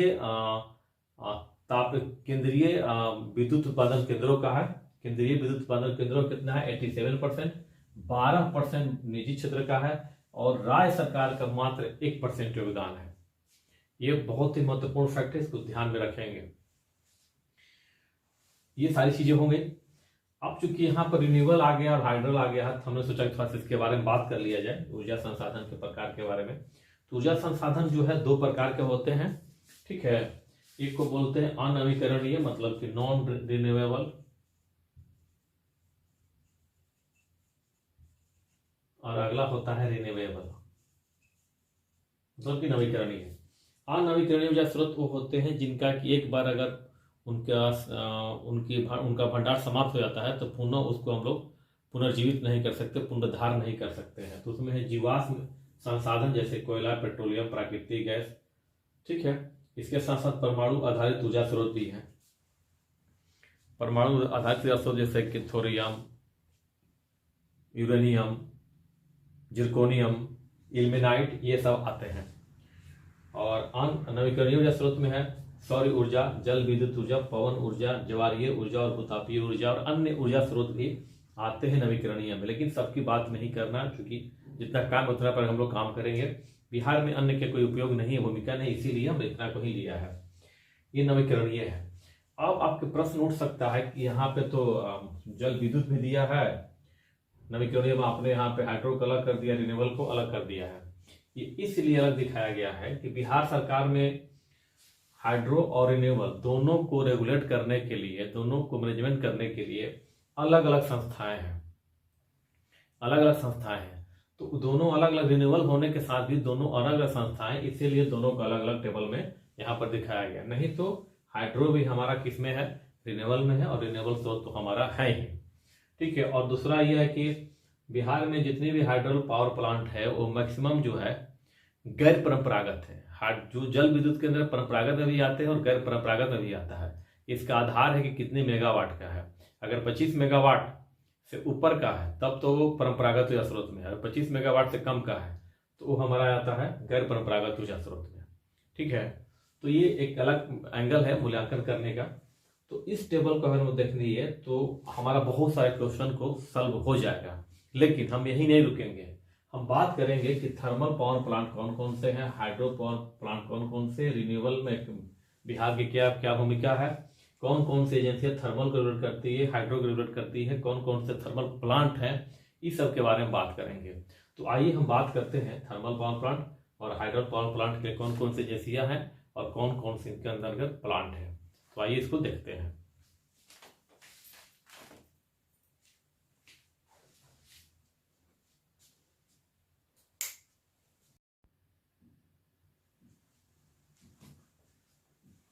तो एनर्जी पार्ट 1 में हम लोगों ने बात की थी thermal power plant, hydro electric power plant और रिन्यूएबल एनर्जी प्लांट के बारे में। तब उन्हीं प्लांट के बारे में हम डिटेल से बात करेंगे। तो थर्मल पावर प्लांट जो बिहार में है, थर्मल पावर प्लांट, तो बिहार सरकार का अपना एक भी थर्मल पावर प्लांट नहीं है, इसलिए इसको रेगुलेट करने के लिए कोई भी स्टेट एजेंसी नहीं है। यहाँ पर जो बिहार के जो ज्योग्राफिकल एरिया में जो थर्मल पावर प्लांट है वो एनटीपीसी जो केंद्रीय एजेंसी है, सेंट्रल एजेंसी है, एनटीपीसी के द्वारा उनका देखभाल किया जाता है। एनटीपीसी का फुल फॉर्म है national thermal power corporation. NTPC के बिहार में 5 जो थर्मल पावर प्लांट है वो क्रियाशील है, 5। इसमें बिहार सरकार की अपनी भागीदारी है, जिसमें से बिहार सरकार कुछ हिस्सा प्राप्त होता है, वो बात करेंगे हम लोग। तो ये हमारा होगा सेंट्रल एजेंसी कौन सी, एनटीपीसी। और थर्मल पावर प्लांट भी जो बिहार सरकार, जो बिहार के ज्योग्राफिकल एरिया पर जो निजी थर्मल पावर प्लांट है वो भी इन्हीं के द्वारा रेगुलेट होता है। दूसरा है हाइड्रो इलेक्ट्रिक पावर प्लांट। जब हाइड्रो इलेक्ट्रिक पावर प्लांट की बात करते हैं तो हमने देखा है पिछले टेबल में जो हमारा पार्ट 1 था एनर्जी का कि 54 मेगावाट बिजली का उत्पादन हाइड्रो इलेक्ट्रिक के द्वारा बिहार सरकार के द्वारा किया जाता था। ठीक है, तो इसमें जो है इसको रेगुलेट करने के लिए स्टेट एजेंसी है और स्टेट एजेंसी का नाम है BSHPC, Bihar state hydro electric power corporation. यह जो कॉरपोरेशन है वो बिहार में, बिहार जियोग्राफिकल एरिया पर जो भी हाइड्रो इलेक्ट्रिक पावर प्लांट है उसकी वो रेगुलेट करती है। इसके द्वारा जो है BSHPC के द्वारा 13 यूनिट अभी क्रियाशील है। इसके द्वारा जो है 11 निर्माणाधीन है और 3 संभावित है। ठीक है, तो इसको जो है हम ध्यान में रखेंगे कि 13 क्रियाशील है, 11 निर्माणाधीन है और 3 संभावित है। और कौन कौन सी है अभी हम लोग आगे रखेंगे, इसके बारे में भी आगे बात करेंगे और इसके बारे में भी आगे बात करेंगे। तीसरा जो हमारे यहाँ है वो है रिन्यूएबल एनर्जी, नवीकरणीय ऊर्जा। नवीकरणीय ऊर्जा के लिए जो स्टेट एजेंसी है बिहार में, चूंकि बिहार में देखा कि अभी 2 मेगावाट जो पिछले टेबल में था अभी तो ये बढ़ता चला जा रहा है। ठीक है, वो हमारा है स्टेट एजेंसी और ये है BREDA, Bihar renewable energy development agency. Bihar renewable energy development agency BRED का फुल फॉर्म है। यही स्टेट एजेंसी जो है बिहार में नवीकरणीय ऊर्जा को रेगुलेट करने वाली संस्था है। ठीक है, अब एक इंटरेस्टिंग फैक्ट ये समझ लीजिए कि बिहार में जो हाल के दिनों में 2-4 साल के अंतर्गत जो सर्वाधिक ऊर्जा उत्पादन में वृद्धि दर्ज की गई है वो दर्ज की गई है रिन्यूएबल एनर्जी में। ये 58% के आसपास है। 58%, मतलब इसके जब पिछले वर्ष से तुलना किया गया है तो ये 58% तक वृद्धि दर्ज की गई है। हाइड्रो इलेक्ट्रिक में कितना किया गया है? 50% के आसपास। इसमें जो दर्ज किया गया है 20% के आसपास दर्ज किया गया है। ठीक है, तो देख रहे हैं कि रिन्यूएबल एनर्जी के बारे में बिहार जो है काफी तेजी से आगे की तरफ कदम बढ़ा रहा है। हालांकि अभी योगदान इसका कम है लेकिन फिर भी आगे की तरफ बढ़ा रहा है। ब्रेडा ने ही मतलब रिन्यूएबल एनर्जी के तहत दरभंगा में एक फ्लोटिंग सोलर प्लांट का लगाने की बात कही है दरभंगा में। वो बिहार का प्रथम फ्लोटिंग सोलर प्लांट है। उसमें है कि नीचे में एक एक्वा कल्चर होगा, नीचे जो है कृषि कार्य होगी, ऊपर में नीचे जो है एक्वा कल्चर मतलब फिशरीज वगैरह सारा कार्य होगा, मखाना वगैरह का उत्पादन होगा, और ऊपर में जो है सोलर एनर्जी के द्वारा सौर ऊर्जा का उत्पादन किया जाएगा। तो बिहार का प्रथम फ्लोटिंग सोलर प्लांट जो है वो दरभंगा में लगाया गया है। दूसरा हमारा है ये सारी चीजें हो गई। अब एक महत्वपूर्ण चीज जो है, ये प्रारंभिक परीक्षा के साथ साथ ये थोड़े से कॉन्सेप्ट के लिए भी है, आपको आगे भी काम देगा मैं इसके बारे में भी बेसिक जानकारी, क्योंकि इस टॉपिक के बारे में एनर्जी के बारे में बहुत लोगों को उलझन होता है, बातें क्लियर नहीं होती है। ये ध्यान रखने की बात है कि बिहार सरकार जो था, चूंकि बिहार में जो इलेक्ट्रिक पैदा होता था थर्मल के द्वारा या हाइड्रो इलेक्ट्रिक या रिन्यूएबल, तो उसमें पहले एक ही एजेंसी हुआ करती थी जो जनरेशन, जो ट्रांसमिशन के बारे में और जनरेशन ट्रांसमिशन और जो भी चीज़ें था डिस्ट्रीब्यूटरी वगैरह, चाहे ये जो हमारा जो कलेक्शन का जो होता था कि जो इलेक्ट्रिक कंज्यूम हुआ और प्रति हाउस होल्ड जो हम कलेक्ट करते थे वो एक ही एजेंसी के द्वारा किया जाता था, वो थी BSEB। 2012 ईस्वी में BSEB का फुल फॉर्म होता है बिहार स्टेट इलेक्ट्रिसिटी बोर्ड को नवंबर 2012 ईस्वी में 5 भागों में विभाजित कर दिया गया, 5 भागों में। ठीक है, ये था जो 5 भाग बनाया गया, उसमें था Bihar state power holding company limited BSPHCL। दूसरा है Bihar state power generation company limited BSPGCL। तीसरा है Bihar state transmission company limited BSPTCL। और चौथा है north Bihar power distribution company limited NBPDCL। और पांचवा है south Bihar distribution company limited, south Bihar power distribution, sorry यहाँ पे हो जाएगा power, south Bihar power distribution company limited SBPDCL। तो 5 भागों में BSEB को 12 नवंबर 2012 ईस्वी को विभाजित कर दिया गया है। और देख रहे हैं इससे पहले ये सारे कार्य जो होल्डिंग के बारे में, जनरेशन, ट्रांसमिशन और डिस्ट्रीब्यूशन के सारा काम जो किसके द्वारा किया जाता था, BSEB के द्वारा, अब उसको कई भागों में कई जो लिमिटेड कंपनी में इसको डिवाइड कर दिया गया है। अब हम लोग बात करते हैं थर्मल पावर प्लांट के बारे में, कौन कौन है, चूंकि प्रश्न रहते हैं उससे, हाइड्रो इलेक्ट्रिक पावर प्लांट कौन कौन से हैं। तो आइए उसके बारे में हम लोग बात करते हैं।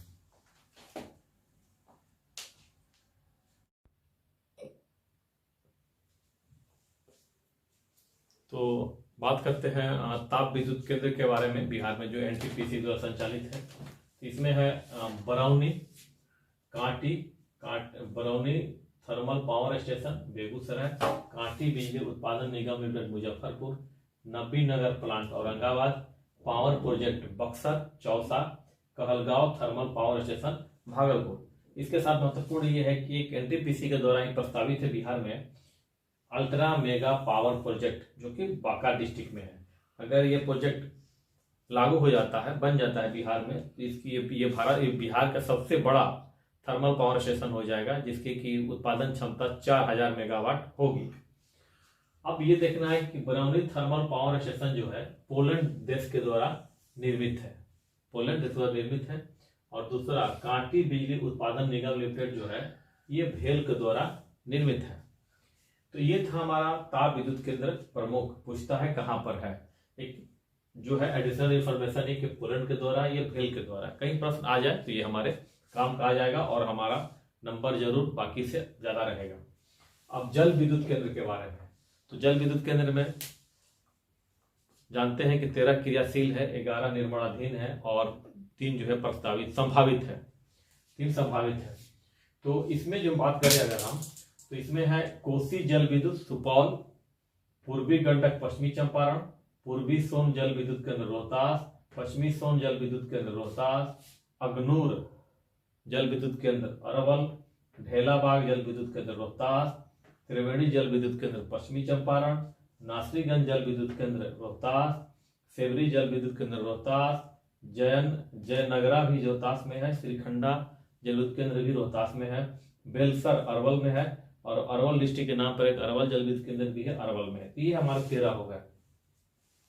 11 जो निर्माणाधीन है वह है अमेठी रोहतास, तेजपुरा औरंगाबाद, पहरमा रोहतास, राजापुर सुपौल, मथौली पश्चिमी चंपारण, रामपुर, मथौली जो ध्यान रखिएगा, रामपुर रोहतास, नटवार रोहतास, सिपाहा औरंगाबाद, डेहरा औरंगाबाद, डेहरी नहीं है डेहरा है, डेहरी अगर आएगा तो हो जाएगा रोहतास, डेहरा है तो औरंगाबाद, वालिदाद अरवल और बरवाल पश्चिमी चंपारण। ये हमारे 11 निर्माणाधीन है।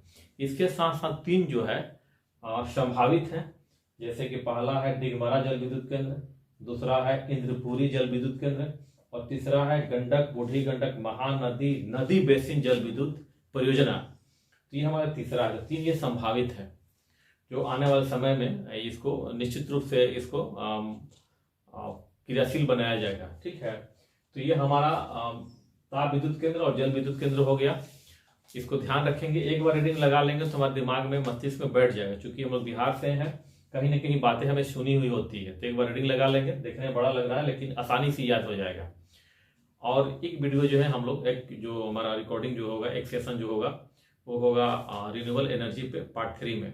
ठीक है, तो मुझे उम्मीद है कि वीडियो आपको पसंद आया होगा। बाकी वीडियो की तरह वीडियो को सब्सक्राइब कीजिए, शेयर कीजिए, लाइक कीजिए, और जितना हो सके उतना दोस्तों में इसको सर्कुलेट कीजिए। और आगे हम लोग बात करेंगे 3rd वीडियो में, जिसमें कि हमारा रिन्यूएबल एनर्जी ऑफ बिहार होगा। Thank you.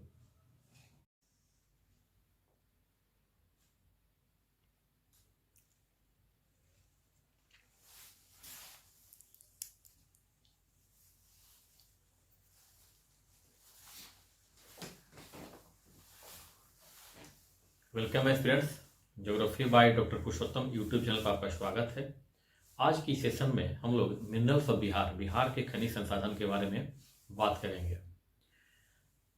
अब प्रश्न कैसे आते हैं बीपीएससी में मिनरल्स ऑफ बिहार से, बिहार के संसाधन से, प्रश्न आपके ये होते हैं कि बिहार में चूना पत्थर कहाँ पाए जाते हैं, बिहार में यूरेनियम या आणविक खनिज कहाँ पाए जाते हैं, बिहार में सोना कहाँ पाया जाता है, बिहार में प्लेसर डिपॉजिट कहाँ पाए जाते हैं। ये प्रश्न के हमारे प्रारूप हैं जो कि बीपीएससी में पूछा जाता है। बीपीएससी में ये प्रश्न नहीं पूछे जाते हैं जिस प्रकार के इंडियन ज्योग्राफी में कि लौह अयस्क का सर्वाधिक उत्पादन कहाँ होता है या कोयला का उत्पादन कहाँ होता है।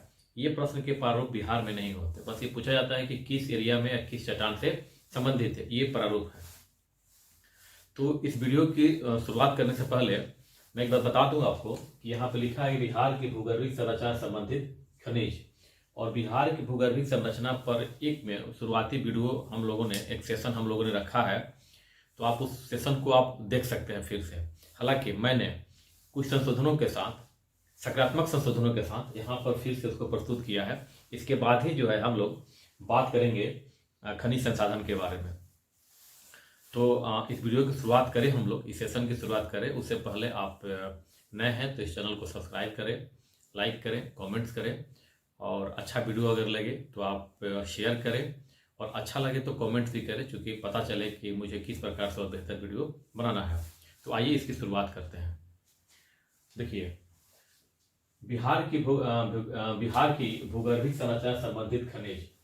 तो पहले हम लोग भूगर्भिक संरचना के बारे में बात कर लेते हैं। तो भूगर्भिक संरचना बात करते हैं तो आर्कियन कालीन चट्टानें, विंध्यन कालीन चट्टान, गोंडवाना कालीन चट्टान, ट्रियासी कालीन चट्टान, क्रिटेशियस कालीन चट्टान और टर्शियरी कालीन चट्टान, ये हमारे यहाँ पाई जाती है। अब ये सारी चट्टानें पाई जाती है, तो इनसे संबंधित खनिज हमारे यहाँ कौन कौन से पाए जाते हैं उसको एक बार देख लेते हैं, उसके बाद आगे की बात करेंगे।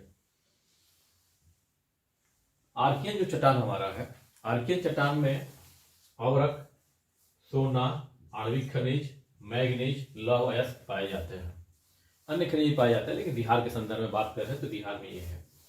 विंध्यन कालीन चट्टान की जब बात करते हैं तो इसमें लाइमस्टोन यानी चूना पत्थर, डोलोमाइट, लाल बालू पत्थर पाया जाता है।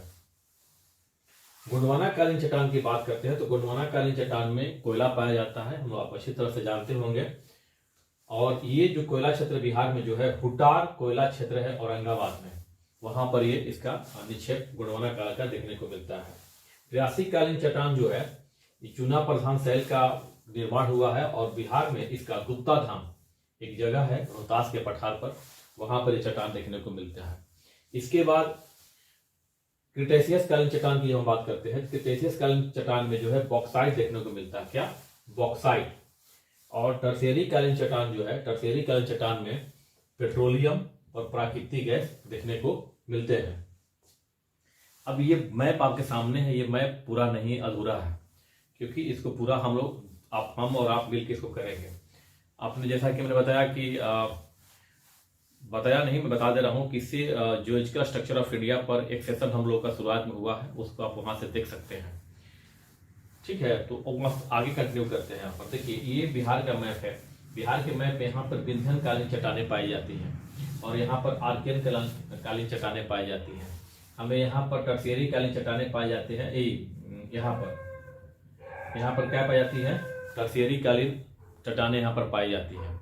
ठीक है, ये आपने जो हम लोग किया जियोलॉजिकल स्ट्रक्चर ऑफ इंडिया, वहां पर आपको यही दिखाई दे रहा होगा। और बाकी पूरा का पूरा जो है क्वाटनरी चट्टानों का निक्षेप यहाँ पर देखने को मिलता है। लेकिन टर्शियरी चट्टानों में पेट्रोलियम और प्राकृतिक गैस पाए जाते हैं। तो पेट्रोलियम और प्राकृतिक गैस जो है, गंगा जो हमारा मैदान है, गंगा मैदान, इसके उत्तर में पूरा का पूरा ये इलाका जो है हमारा, यहाँ पर टर्शियरी कालीन चट्टानों का है। और गंगा के दक्षिण में भी थोड़ा सा नीचे पे गंगा के सहारे इलाका जो है टर्शियरी कालीन चट्टान का है। ठीक है, अब टर्शियरी कालीन चट्टान जो है ये मैं बना रहा हूं, ये क्वाटनरी चट्टान के नीचे है। आप जियोलॉजिकल स्ट्रक्चर ऑफ इंडिया जब जियोलॉजिकल स्ट्रक्चर ऑफ बिहार पढ़ेंगे, ये सब टर्शियरी को दिखाया गया है, नीचे में भी टर्शियरी को दिखाया गया है। लेकिन टर्शियरी है, लेकिन उस टर्शियरी से नीचे में सॉरी यहाँ पे क्वाटनरी दिखाया गया है, लेकिन इस क्वाटनरी चट्टान के नीचे में टर्शियरी कालीन चट्टानें हैं, जो कि यूरेशियाई प्लेट और भारतीय प्लेट जब आपस में टकरा रहे हैं तो यहाँ पर फोल्डिंग का प्रक्रिया होती है, जैसे कि अल्पाइन पर्वत निर्माण की घटना संपन्न होती है, जिसमें हमारा महान हिमालय का निर्माण होता है। उसी जब यूरेशियन प्लेट और इंडियन प्लेट टकराते हैं तो इसमें जब वलन उत्पन्न होता है, इसी वलन के संकुचन के परिणाम स्वरूप जो यहाँ पर पहले जो टेथी सागर था, ठीक है, टेथी सागर में मलबों के जो निक्षेप थे, जिसमें कि वनस्पतियाँ भी थे और जीव जंतु भी थे, उन्हीं का रूपांतरण होकर के यहाँ पर पेट्रोलियम और प्राकृतिक गैस का जमाव है, निक्षेप है नीचे में। तो यहाँ पर पूरा का पूरा ये इलाका जो है हमारा पेट्रोलियम और नेचुरल गैस से भरा हुआ है। आने वाले समय में आप देखेंगे कि यहाँ से भारत सरकार द्वारा पेट्रोलियम और नेचुरल गैस का उत्खनन किया जा रहा है। ठीक है, तो हमारे यहाँ पूरा ये भरा पूरा है। अब ये आपने पूरा का पूरा देख लिया। हाँ, इसके बाद ये जो है हमारा आर्कियन चट्टानों का है। ये जो है आर्कियन आप देख रहे हैं, दक्षिण बिहार का जो ये इलाका है। और अब शुरू करते हैं गया से लेकर के गया, औरंगाबाद, गया, जमुई, बांका, ये सब, मुंगेर, ठीक है, नवादा, ये सब पूरा का पूरा इलाका जो आर्कियन चट्टानों का है। तो यहाँ पर आर्कियन चट्टानों संबंधित धात्विक खनिजों का मिलने की पूरी संभावना है। तो आइए देखते हैं कि कौन कौन से खनिज यहाँ पर हमारे यहाँ पाए जाते हैं और किस किस डिस्ट्रिक्ट में पाए जाते हैं। तो आइए इसको देखते हैं। तो खनिजों के बारे में देखते हैं बिहार के। तो खनिजों का वर्गीकरण जो है, वर्गीकरण को लेकर आगे बढ़ते हैं। वर्गीकरण, खनिजों का वर्गीकरण जो है मुख्यतः 3 भागों में बांटा गया है: धात्विक खनिज, अधात्विक खनिज एवं ऊर्जा खनिज। तो हम लोग बात कर रहे हैं पहले धात्विक खनिज के बारे में। बिहार में धात्विक खनिज की क्या स्थिति है? लौह अयस्क, बिहार में लौह अयस्क जो है 2 प्रकार के, मैग्नेटाइट और हेमाटाइट प्रकार की पाई जाती है। मैग्नेटाइट जो है जमुई तथा गया में है और हेमाटाइट जो है भागलपुर में है। अगर आपको मैग्नेटाइट हेमाटाइट नहीं भी याद है तब आप याद रखिए कि जमुई, गया और भागलपुर में लौह अयस्क पाया जाता है। ठीक है, और एक महत्वपूर्ण बात बता दूं मैं आपको, शायद आपको पीटी में काम आ जाए। पीटी में तो पूरा पूरा काम आएगा, मतलब एक अतिरिक्त नॉलेज कि मैग्नेटाइट जो है उच्चतम क्वालिटी का लौह अयस्क होता है, उच्चतम क्वालिटी का, सर्वोत्तम क्वालिटी का होता है। ठीक है, इसके बाद बॉक्साइट। बॉक्साइट कहाँ पाया जाता है? गया, मुंगेर, जमुई और बांका। गया, मुंगेर, जमुई और बांका। और मुंगेर और जमुई के दोनों के बॉर्डर पर खड़गपुर की पहाड़ी है। तो खड़गपुर पहाड़ी के अगल बगल में जो है बॉक्साइट का बहुत ज्यादा निक्षेप पाया जाता है। इसके बाद सोना। सोना जमुई में है। जमुई के करमटिया नामक स्थान पर भारत का विशालतम भंडार, विशाल नहीं, भारत का विशालतम भंडार का पता चला है जमुई के करमटिया में। और बिहार की जो नदियां हैं, ठीक है, जो दक्षिण भारत से नदियां आती हैं या चंपारण की जो नदियां हैं, वहां पर प्लेसर निक्षेप पाया जाता है। प्लेसर डिपॉजिट, प्लेसर डिपॉजिट पाया जाता है। प्लेसर डिपॉजिट में जो सोने की मात्रा है गोल्ड की, वह 1 ग्राम से लेकर के 6 ग्राम प्रति 10 टन बालू है। मतलब कि प्रति 10 टन बालू पर 1 ग्राम से लेकर के 6 ग्राम तक सोना प्राप्त होता है। इसके बाद मैग्नीज। मैग्नीज जो है पटना, मुंगेर, गया, रोहतास में मिलता है। तो ये हमारे धात्विक खनिज थे जो बिहार में पाए जाते हैं। अब हम बात करते हैं अधात्विक खनिज के बारे में। जब हम अधात्विक खनिज के बारे में बात करते हैं तो अधात्विक खनिज में चूना पत्थर, चूना पत्थर यानी लाइमस्टोन,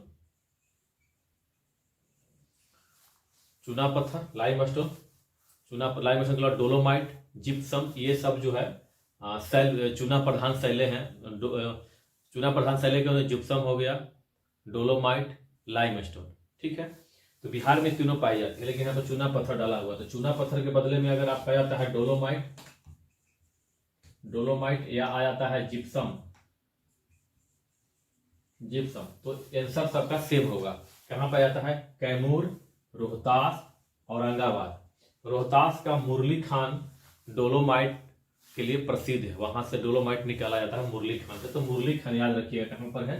रोहतास में। इसलिए बंजारी जो सीमेंट फैक्ट्री है उससे यहाँ पे डोलोमाइट जाता है, दोनों अगल बगल ही है, बंजारी और मुरली खान। इसके बाद है पायराइट। पायराइट जो पाया जाता है रोहतास और कैमूर में। और रोहतास में पायराइट का सबसे बड़ा भंडार है। और रोहतास में एक अमझोर है, अमझोर में pyrite phosphate and chemicals limited है तो नहीं था, बंद कर दिया, बंद हो गया है, अभी वर्तमान समय बंद पड़ा है वो कम, लेकिन फिर भी अभी भी आता है कि कहां पर है। तो क्या लिखेंगे? अमझोर में pyrite phosphate and chemicals limited अवस्थित है। तो अमझोर में यानी रोहतास में। इसके बाद है चीनी मिट्टी। चीनी मिट्टी भागलपुर, बांका, मुंगेर। टाक, टाक कहाँ पाया जाता है? टाल्क बोलते हैं, टाक नहीं, लेकिन टाल्क किसको कहा जाता है? टाल्क है मुंगेर, नालंदा, इससे कॉस्मेटिक्स बनाए जाते हैं मुंगेर और नालंदा में। इसके बाद लेड और सिल्वर। मतलब कि सीसा और चांदी, ये प्राप्त होता है बांका में, ये प्राप्त होता है बांका में। ठीक है, अब बात करते हैं अधात्विक अन्य जो खनिज है उसके बारे में।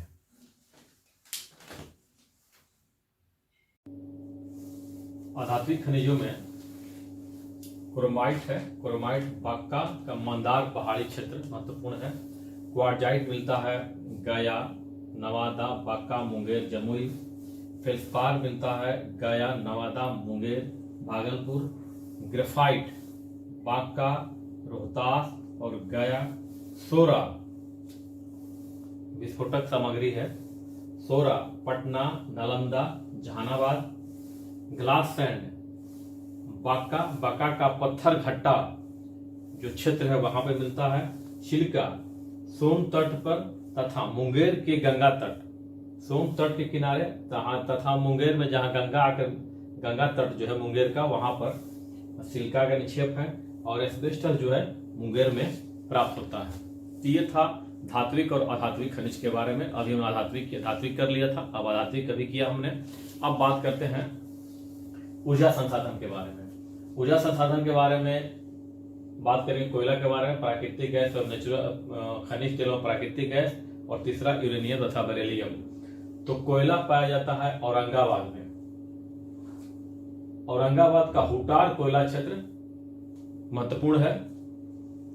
खनिज तेल तथा प्राकृतिक गैस में पश्चिमी चंपारण से लेकर कटिहार तक, जो कि हमने शुरुआत में बात की थी कि जो पश्चिमी चंपारण से लेकर कटिहार तक पूरा का पूरा जो गंगा नदी के उत्तर में और गंगा नदी के सबसे दक्षिणी भाग प्राकृतिक गैस और पेट्रोलियम के महत्वपूर्ण है, क्यों है, ये हमने बात कर ली थी।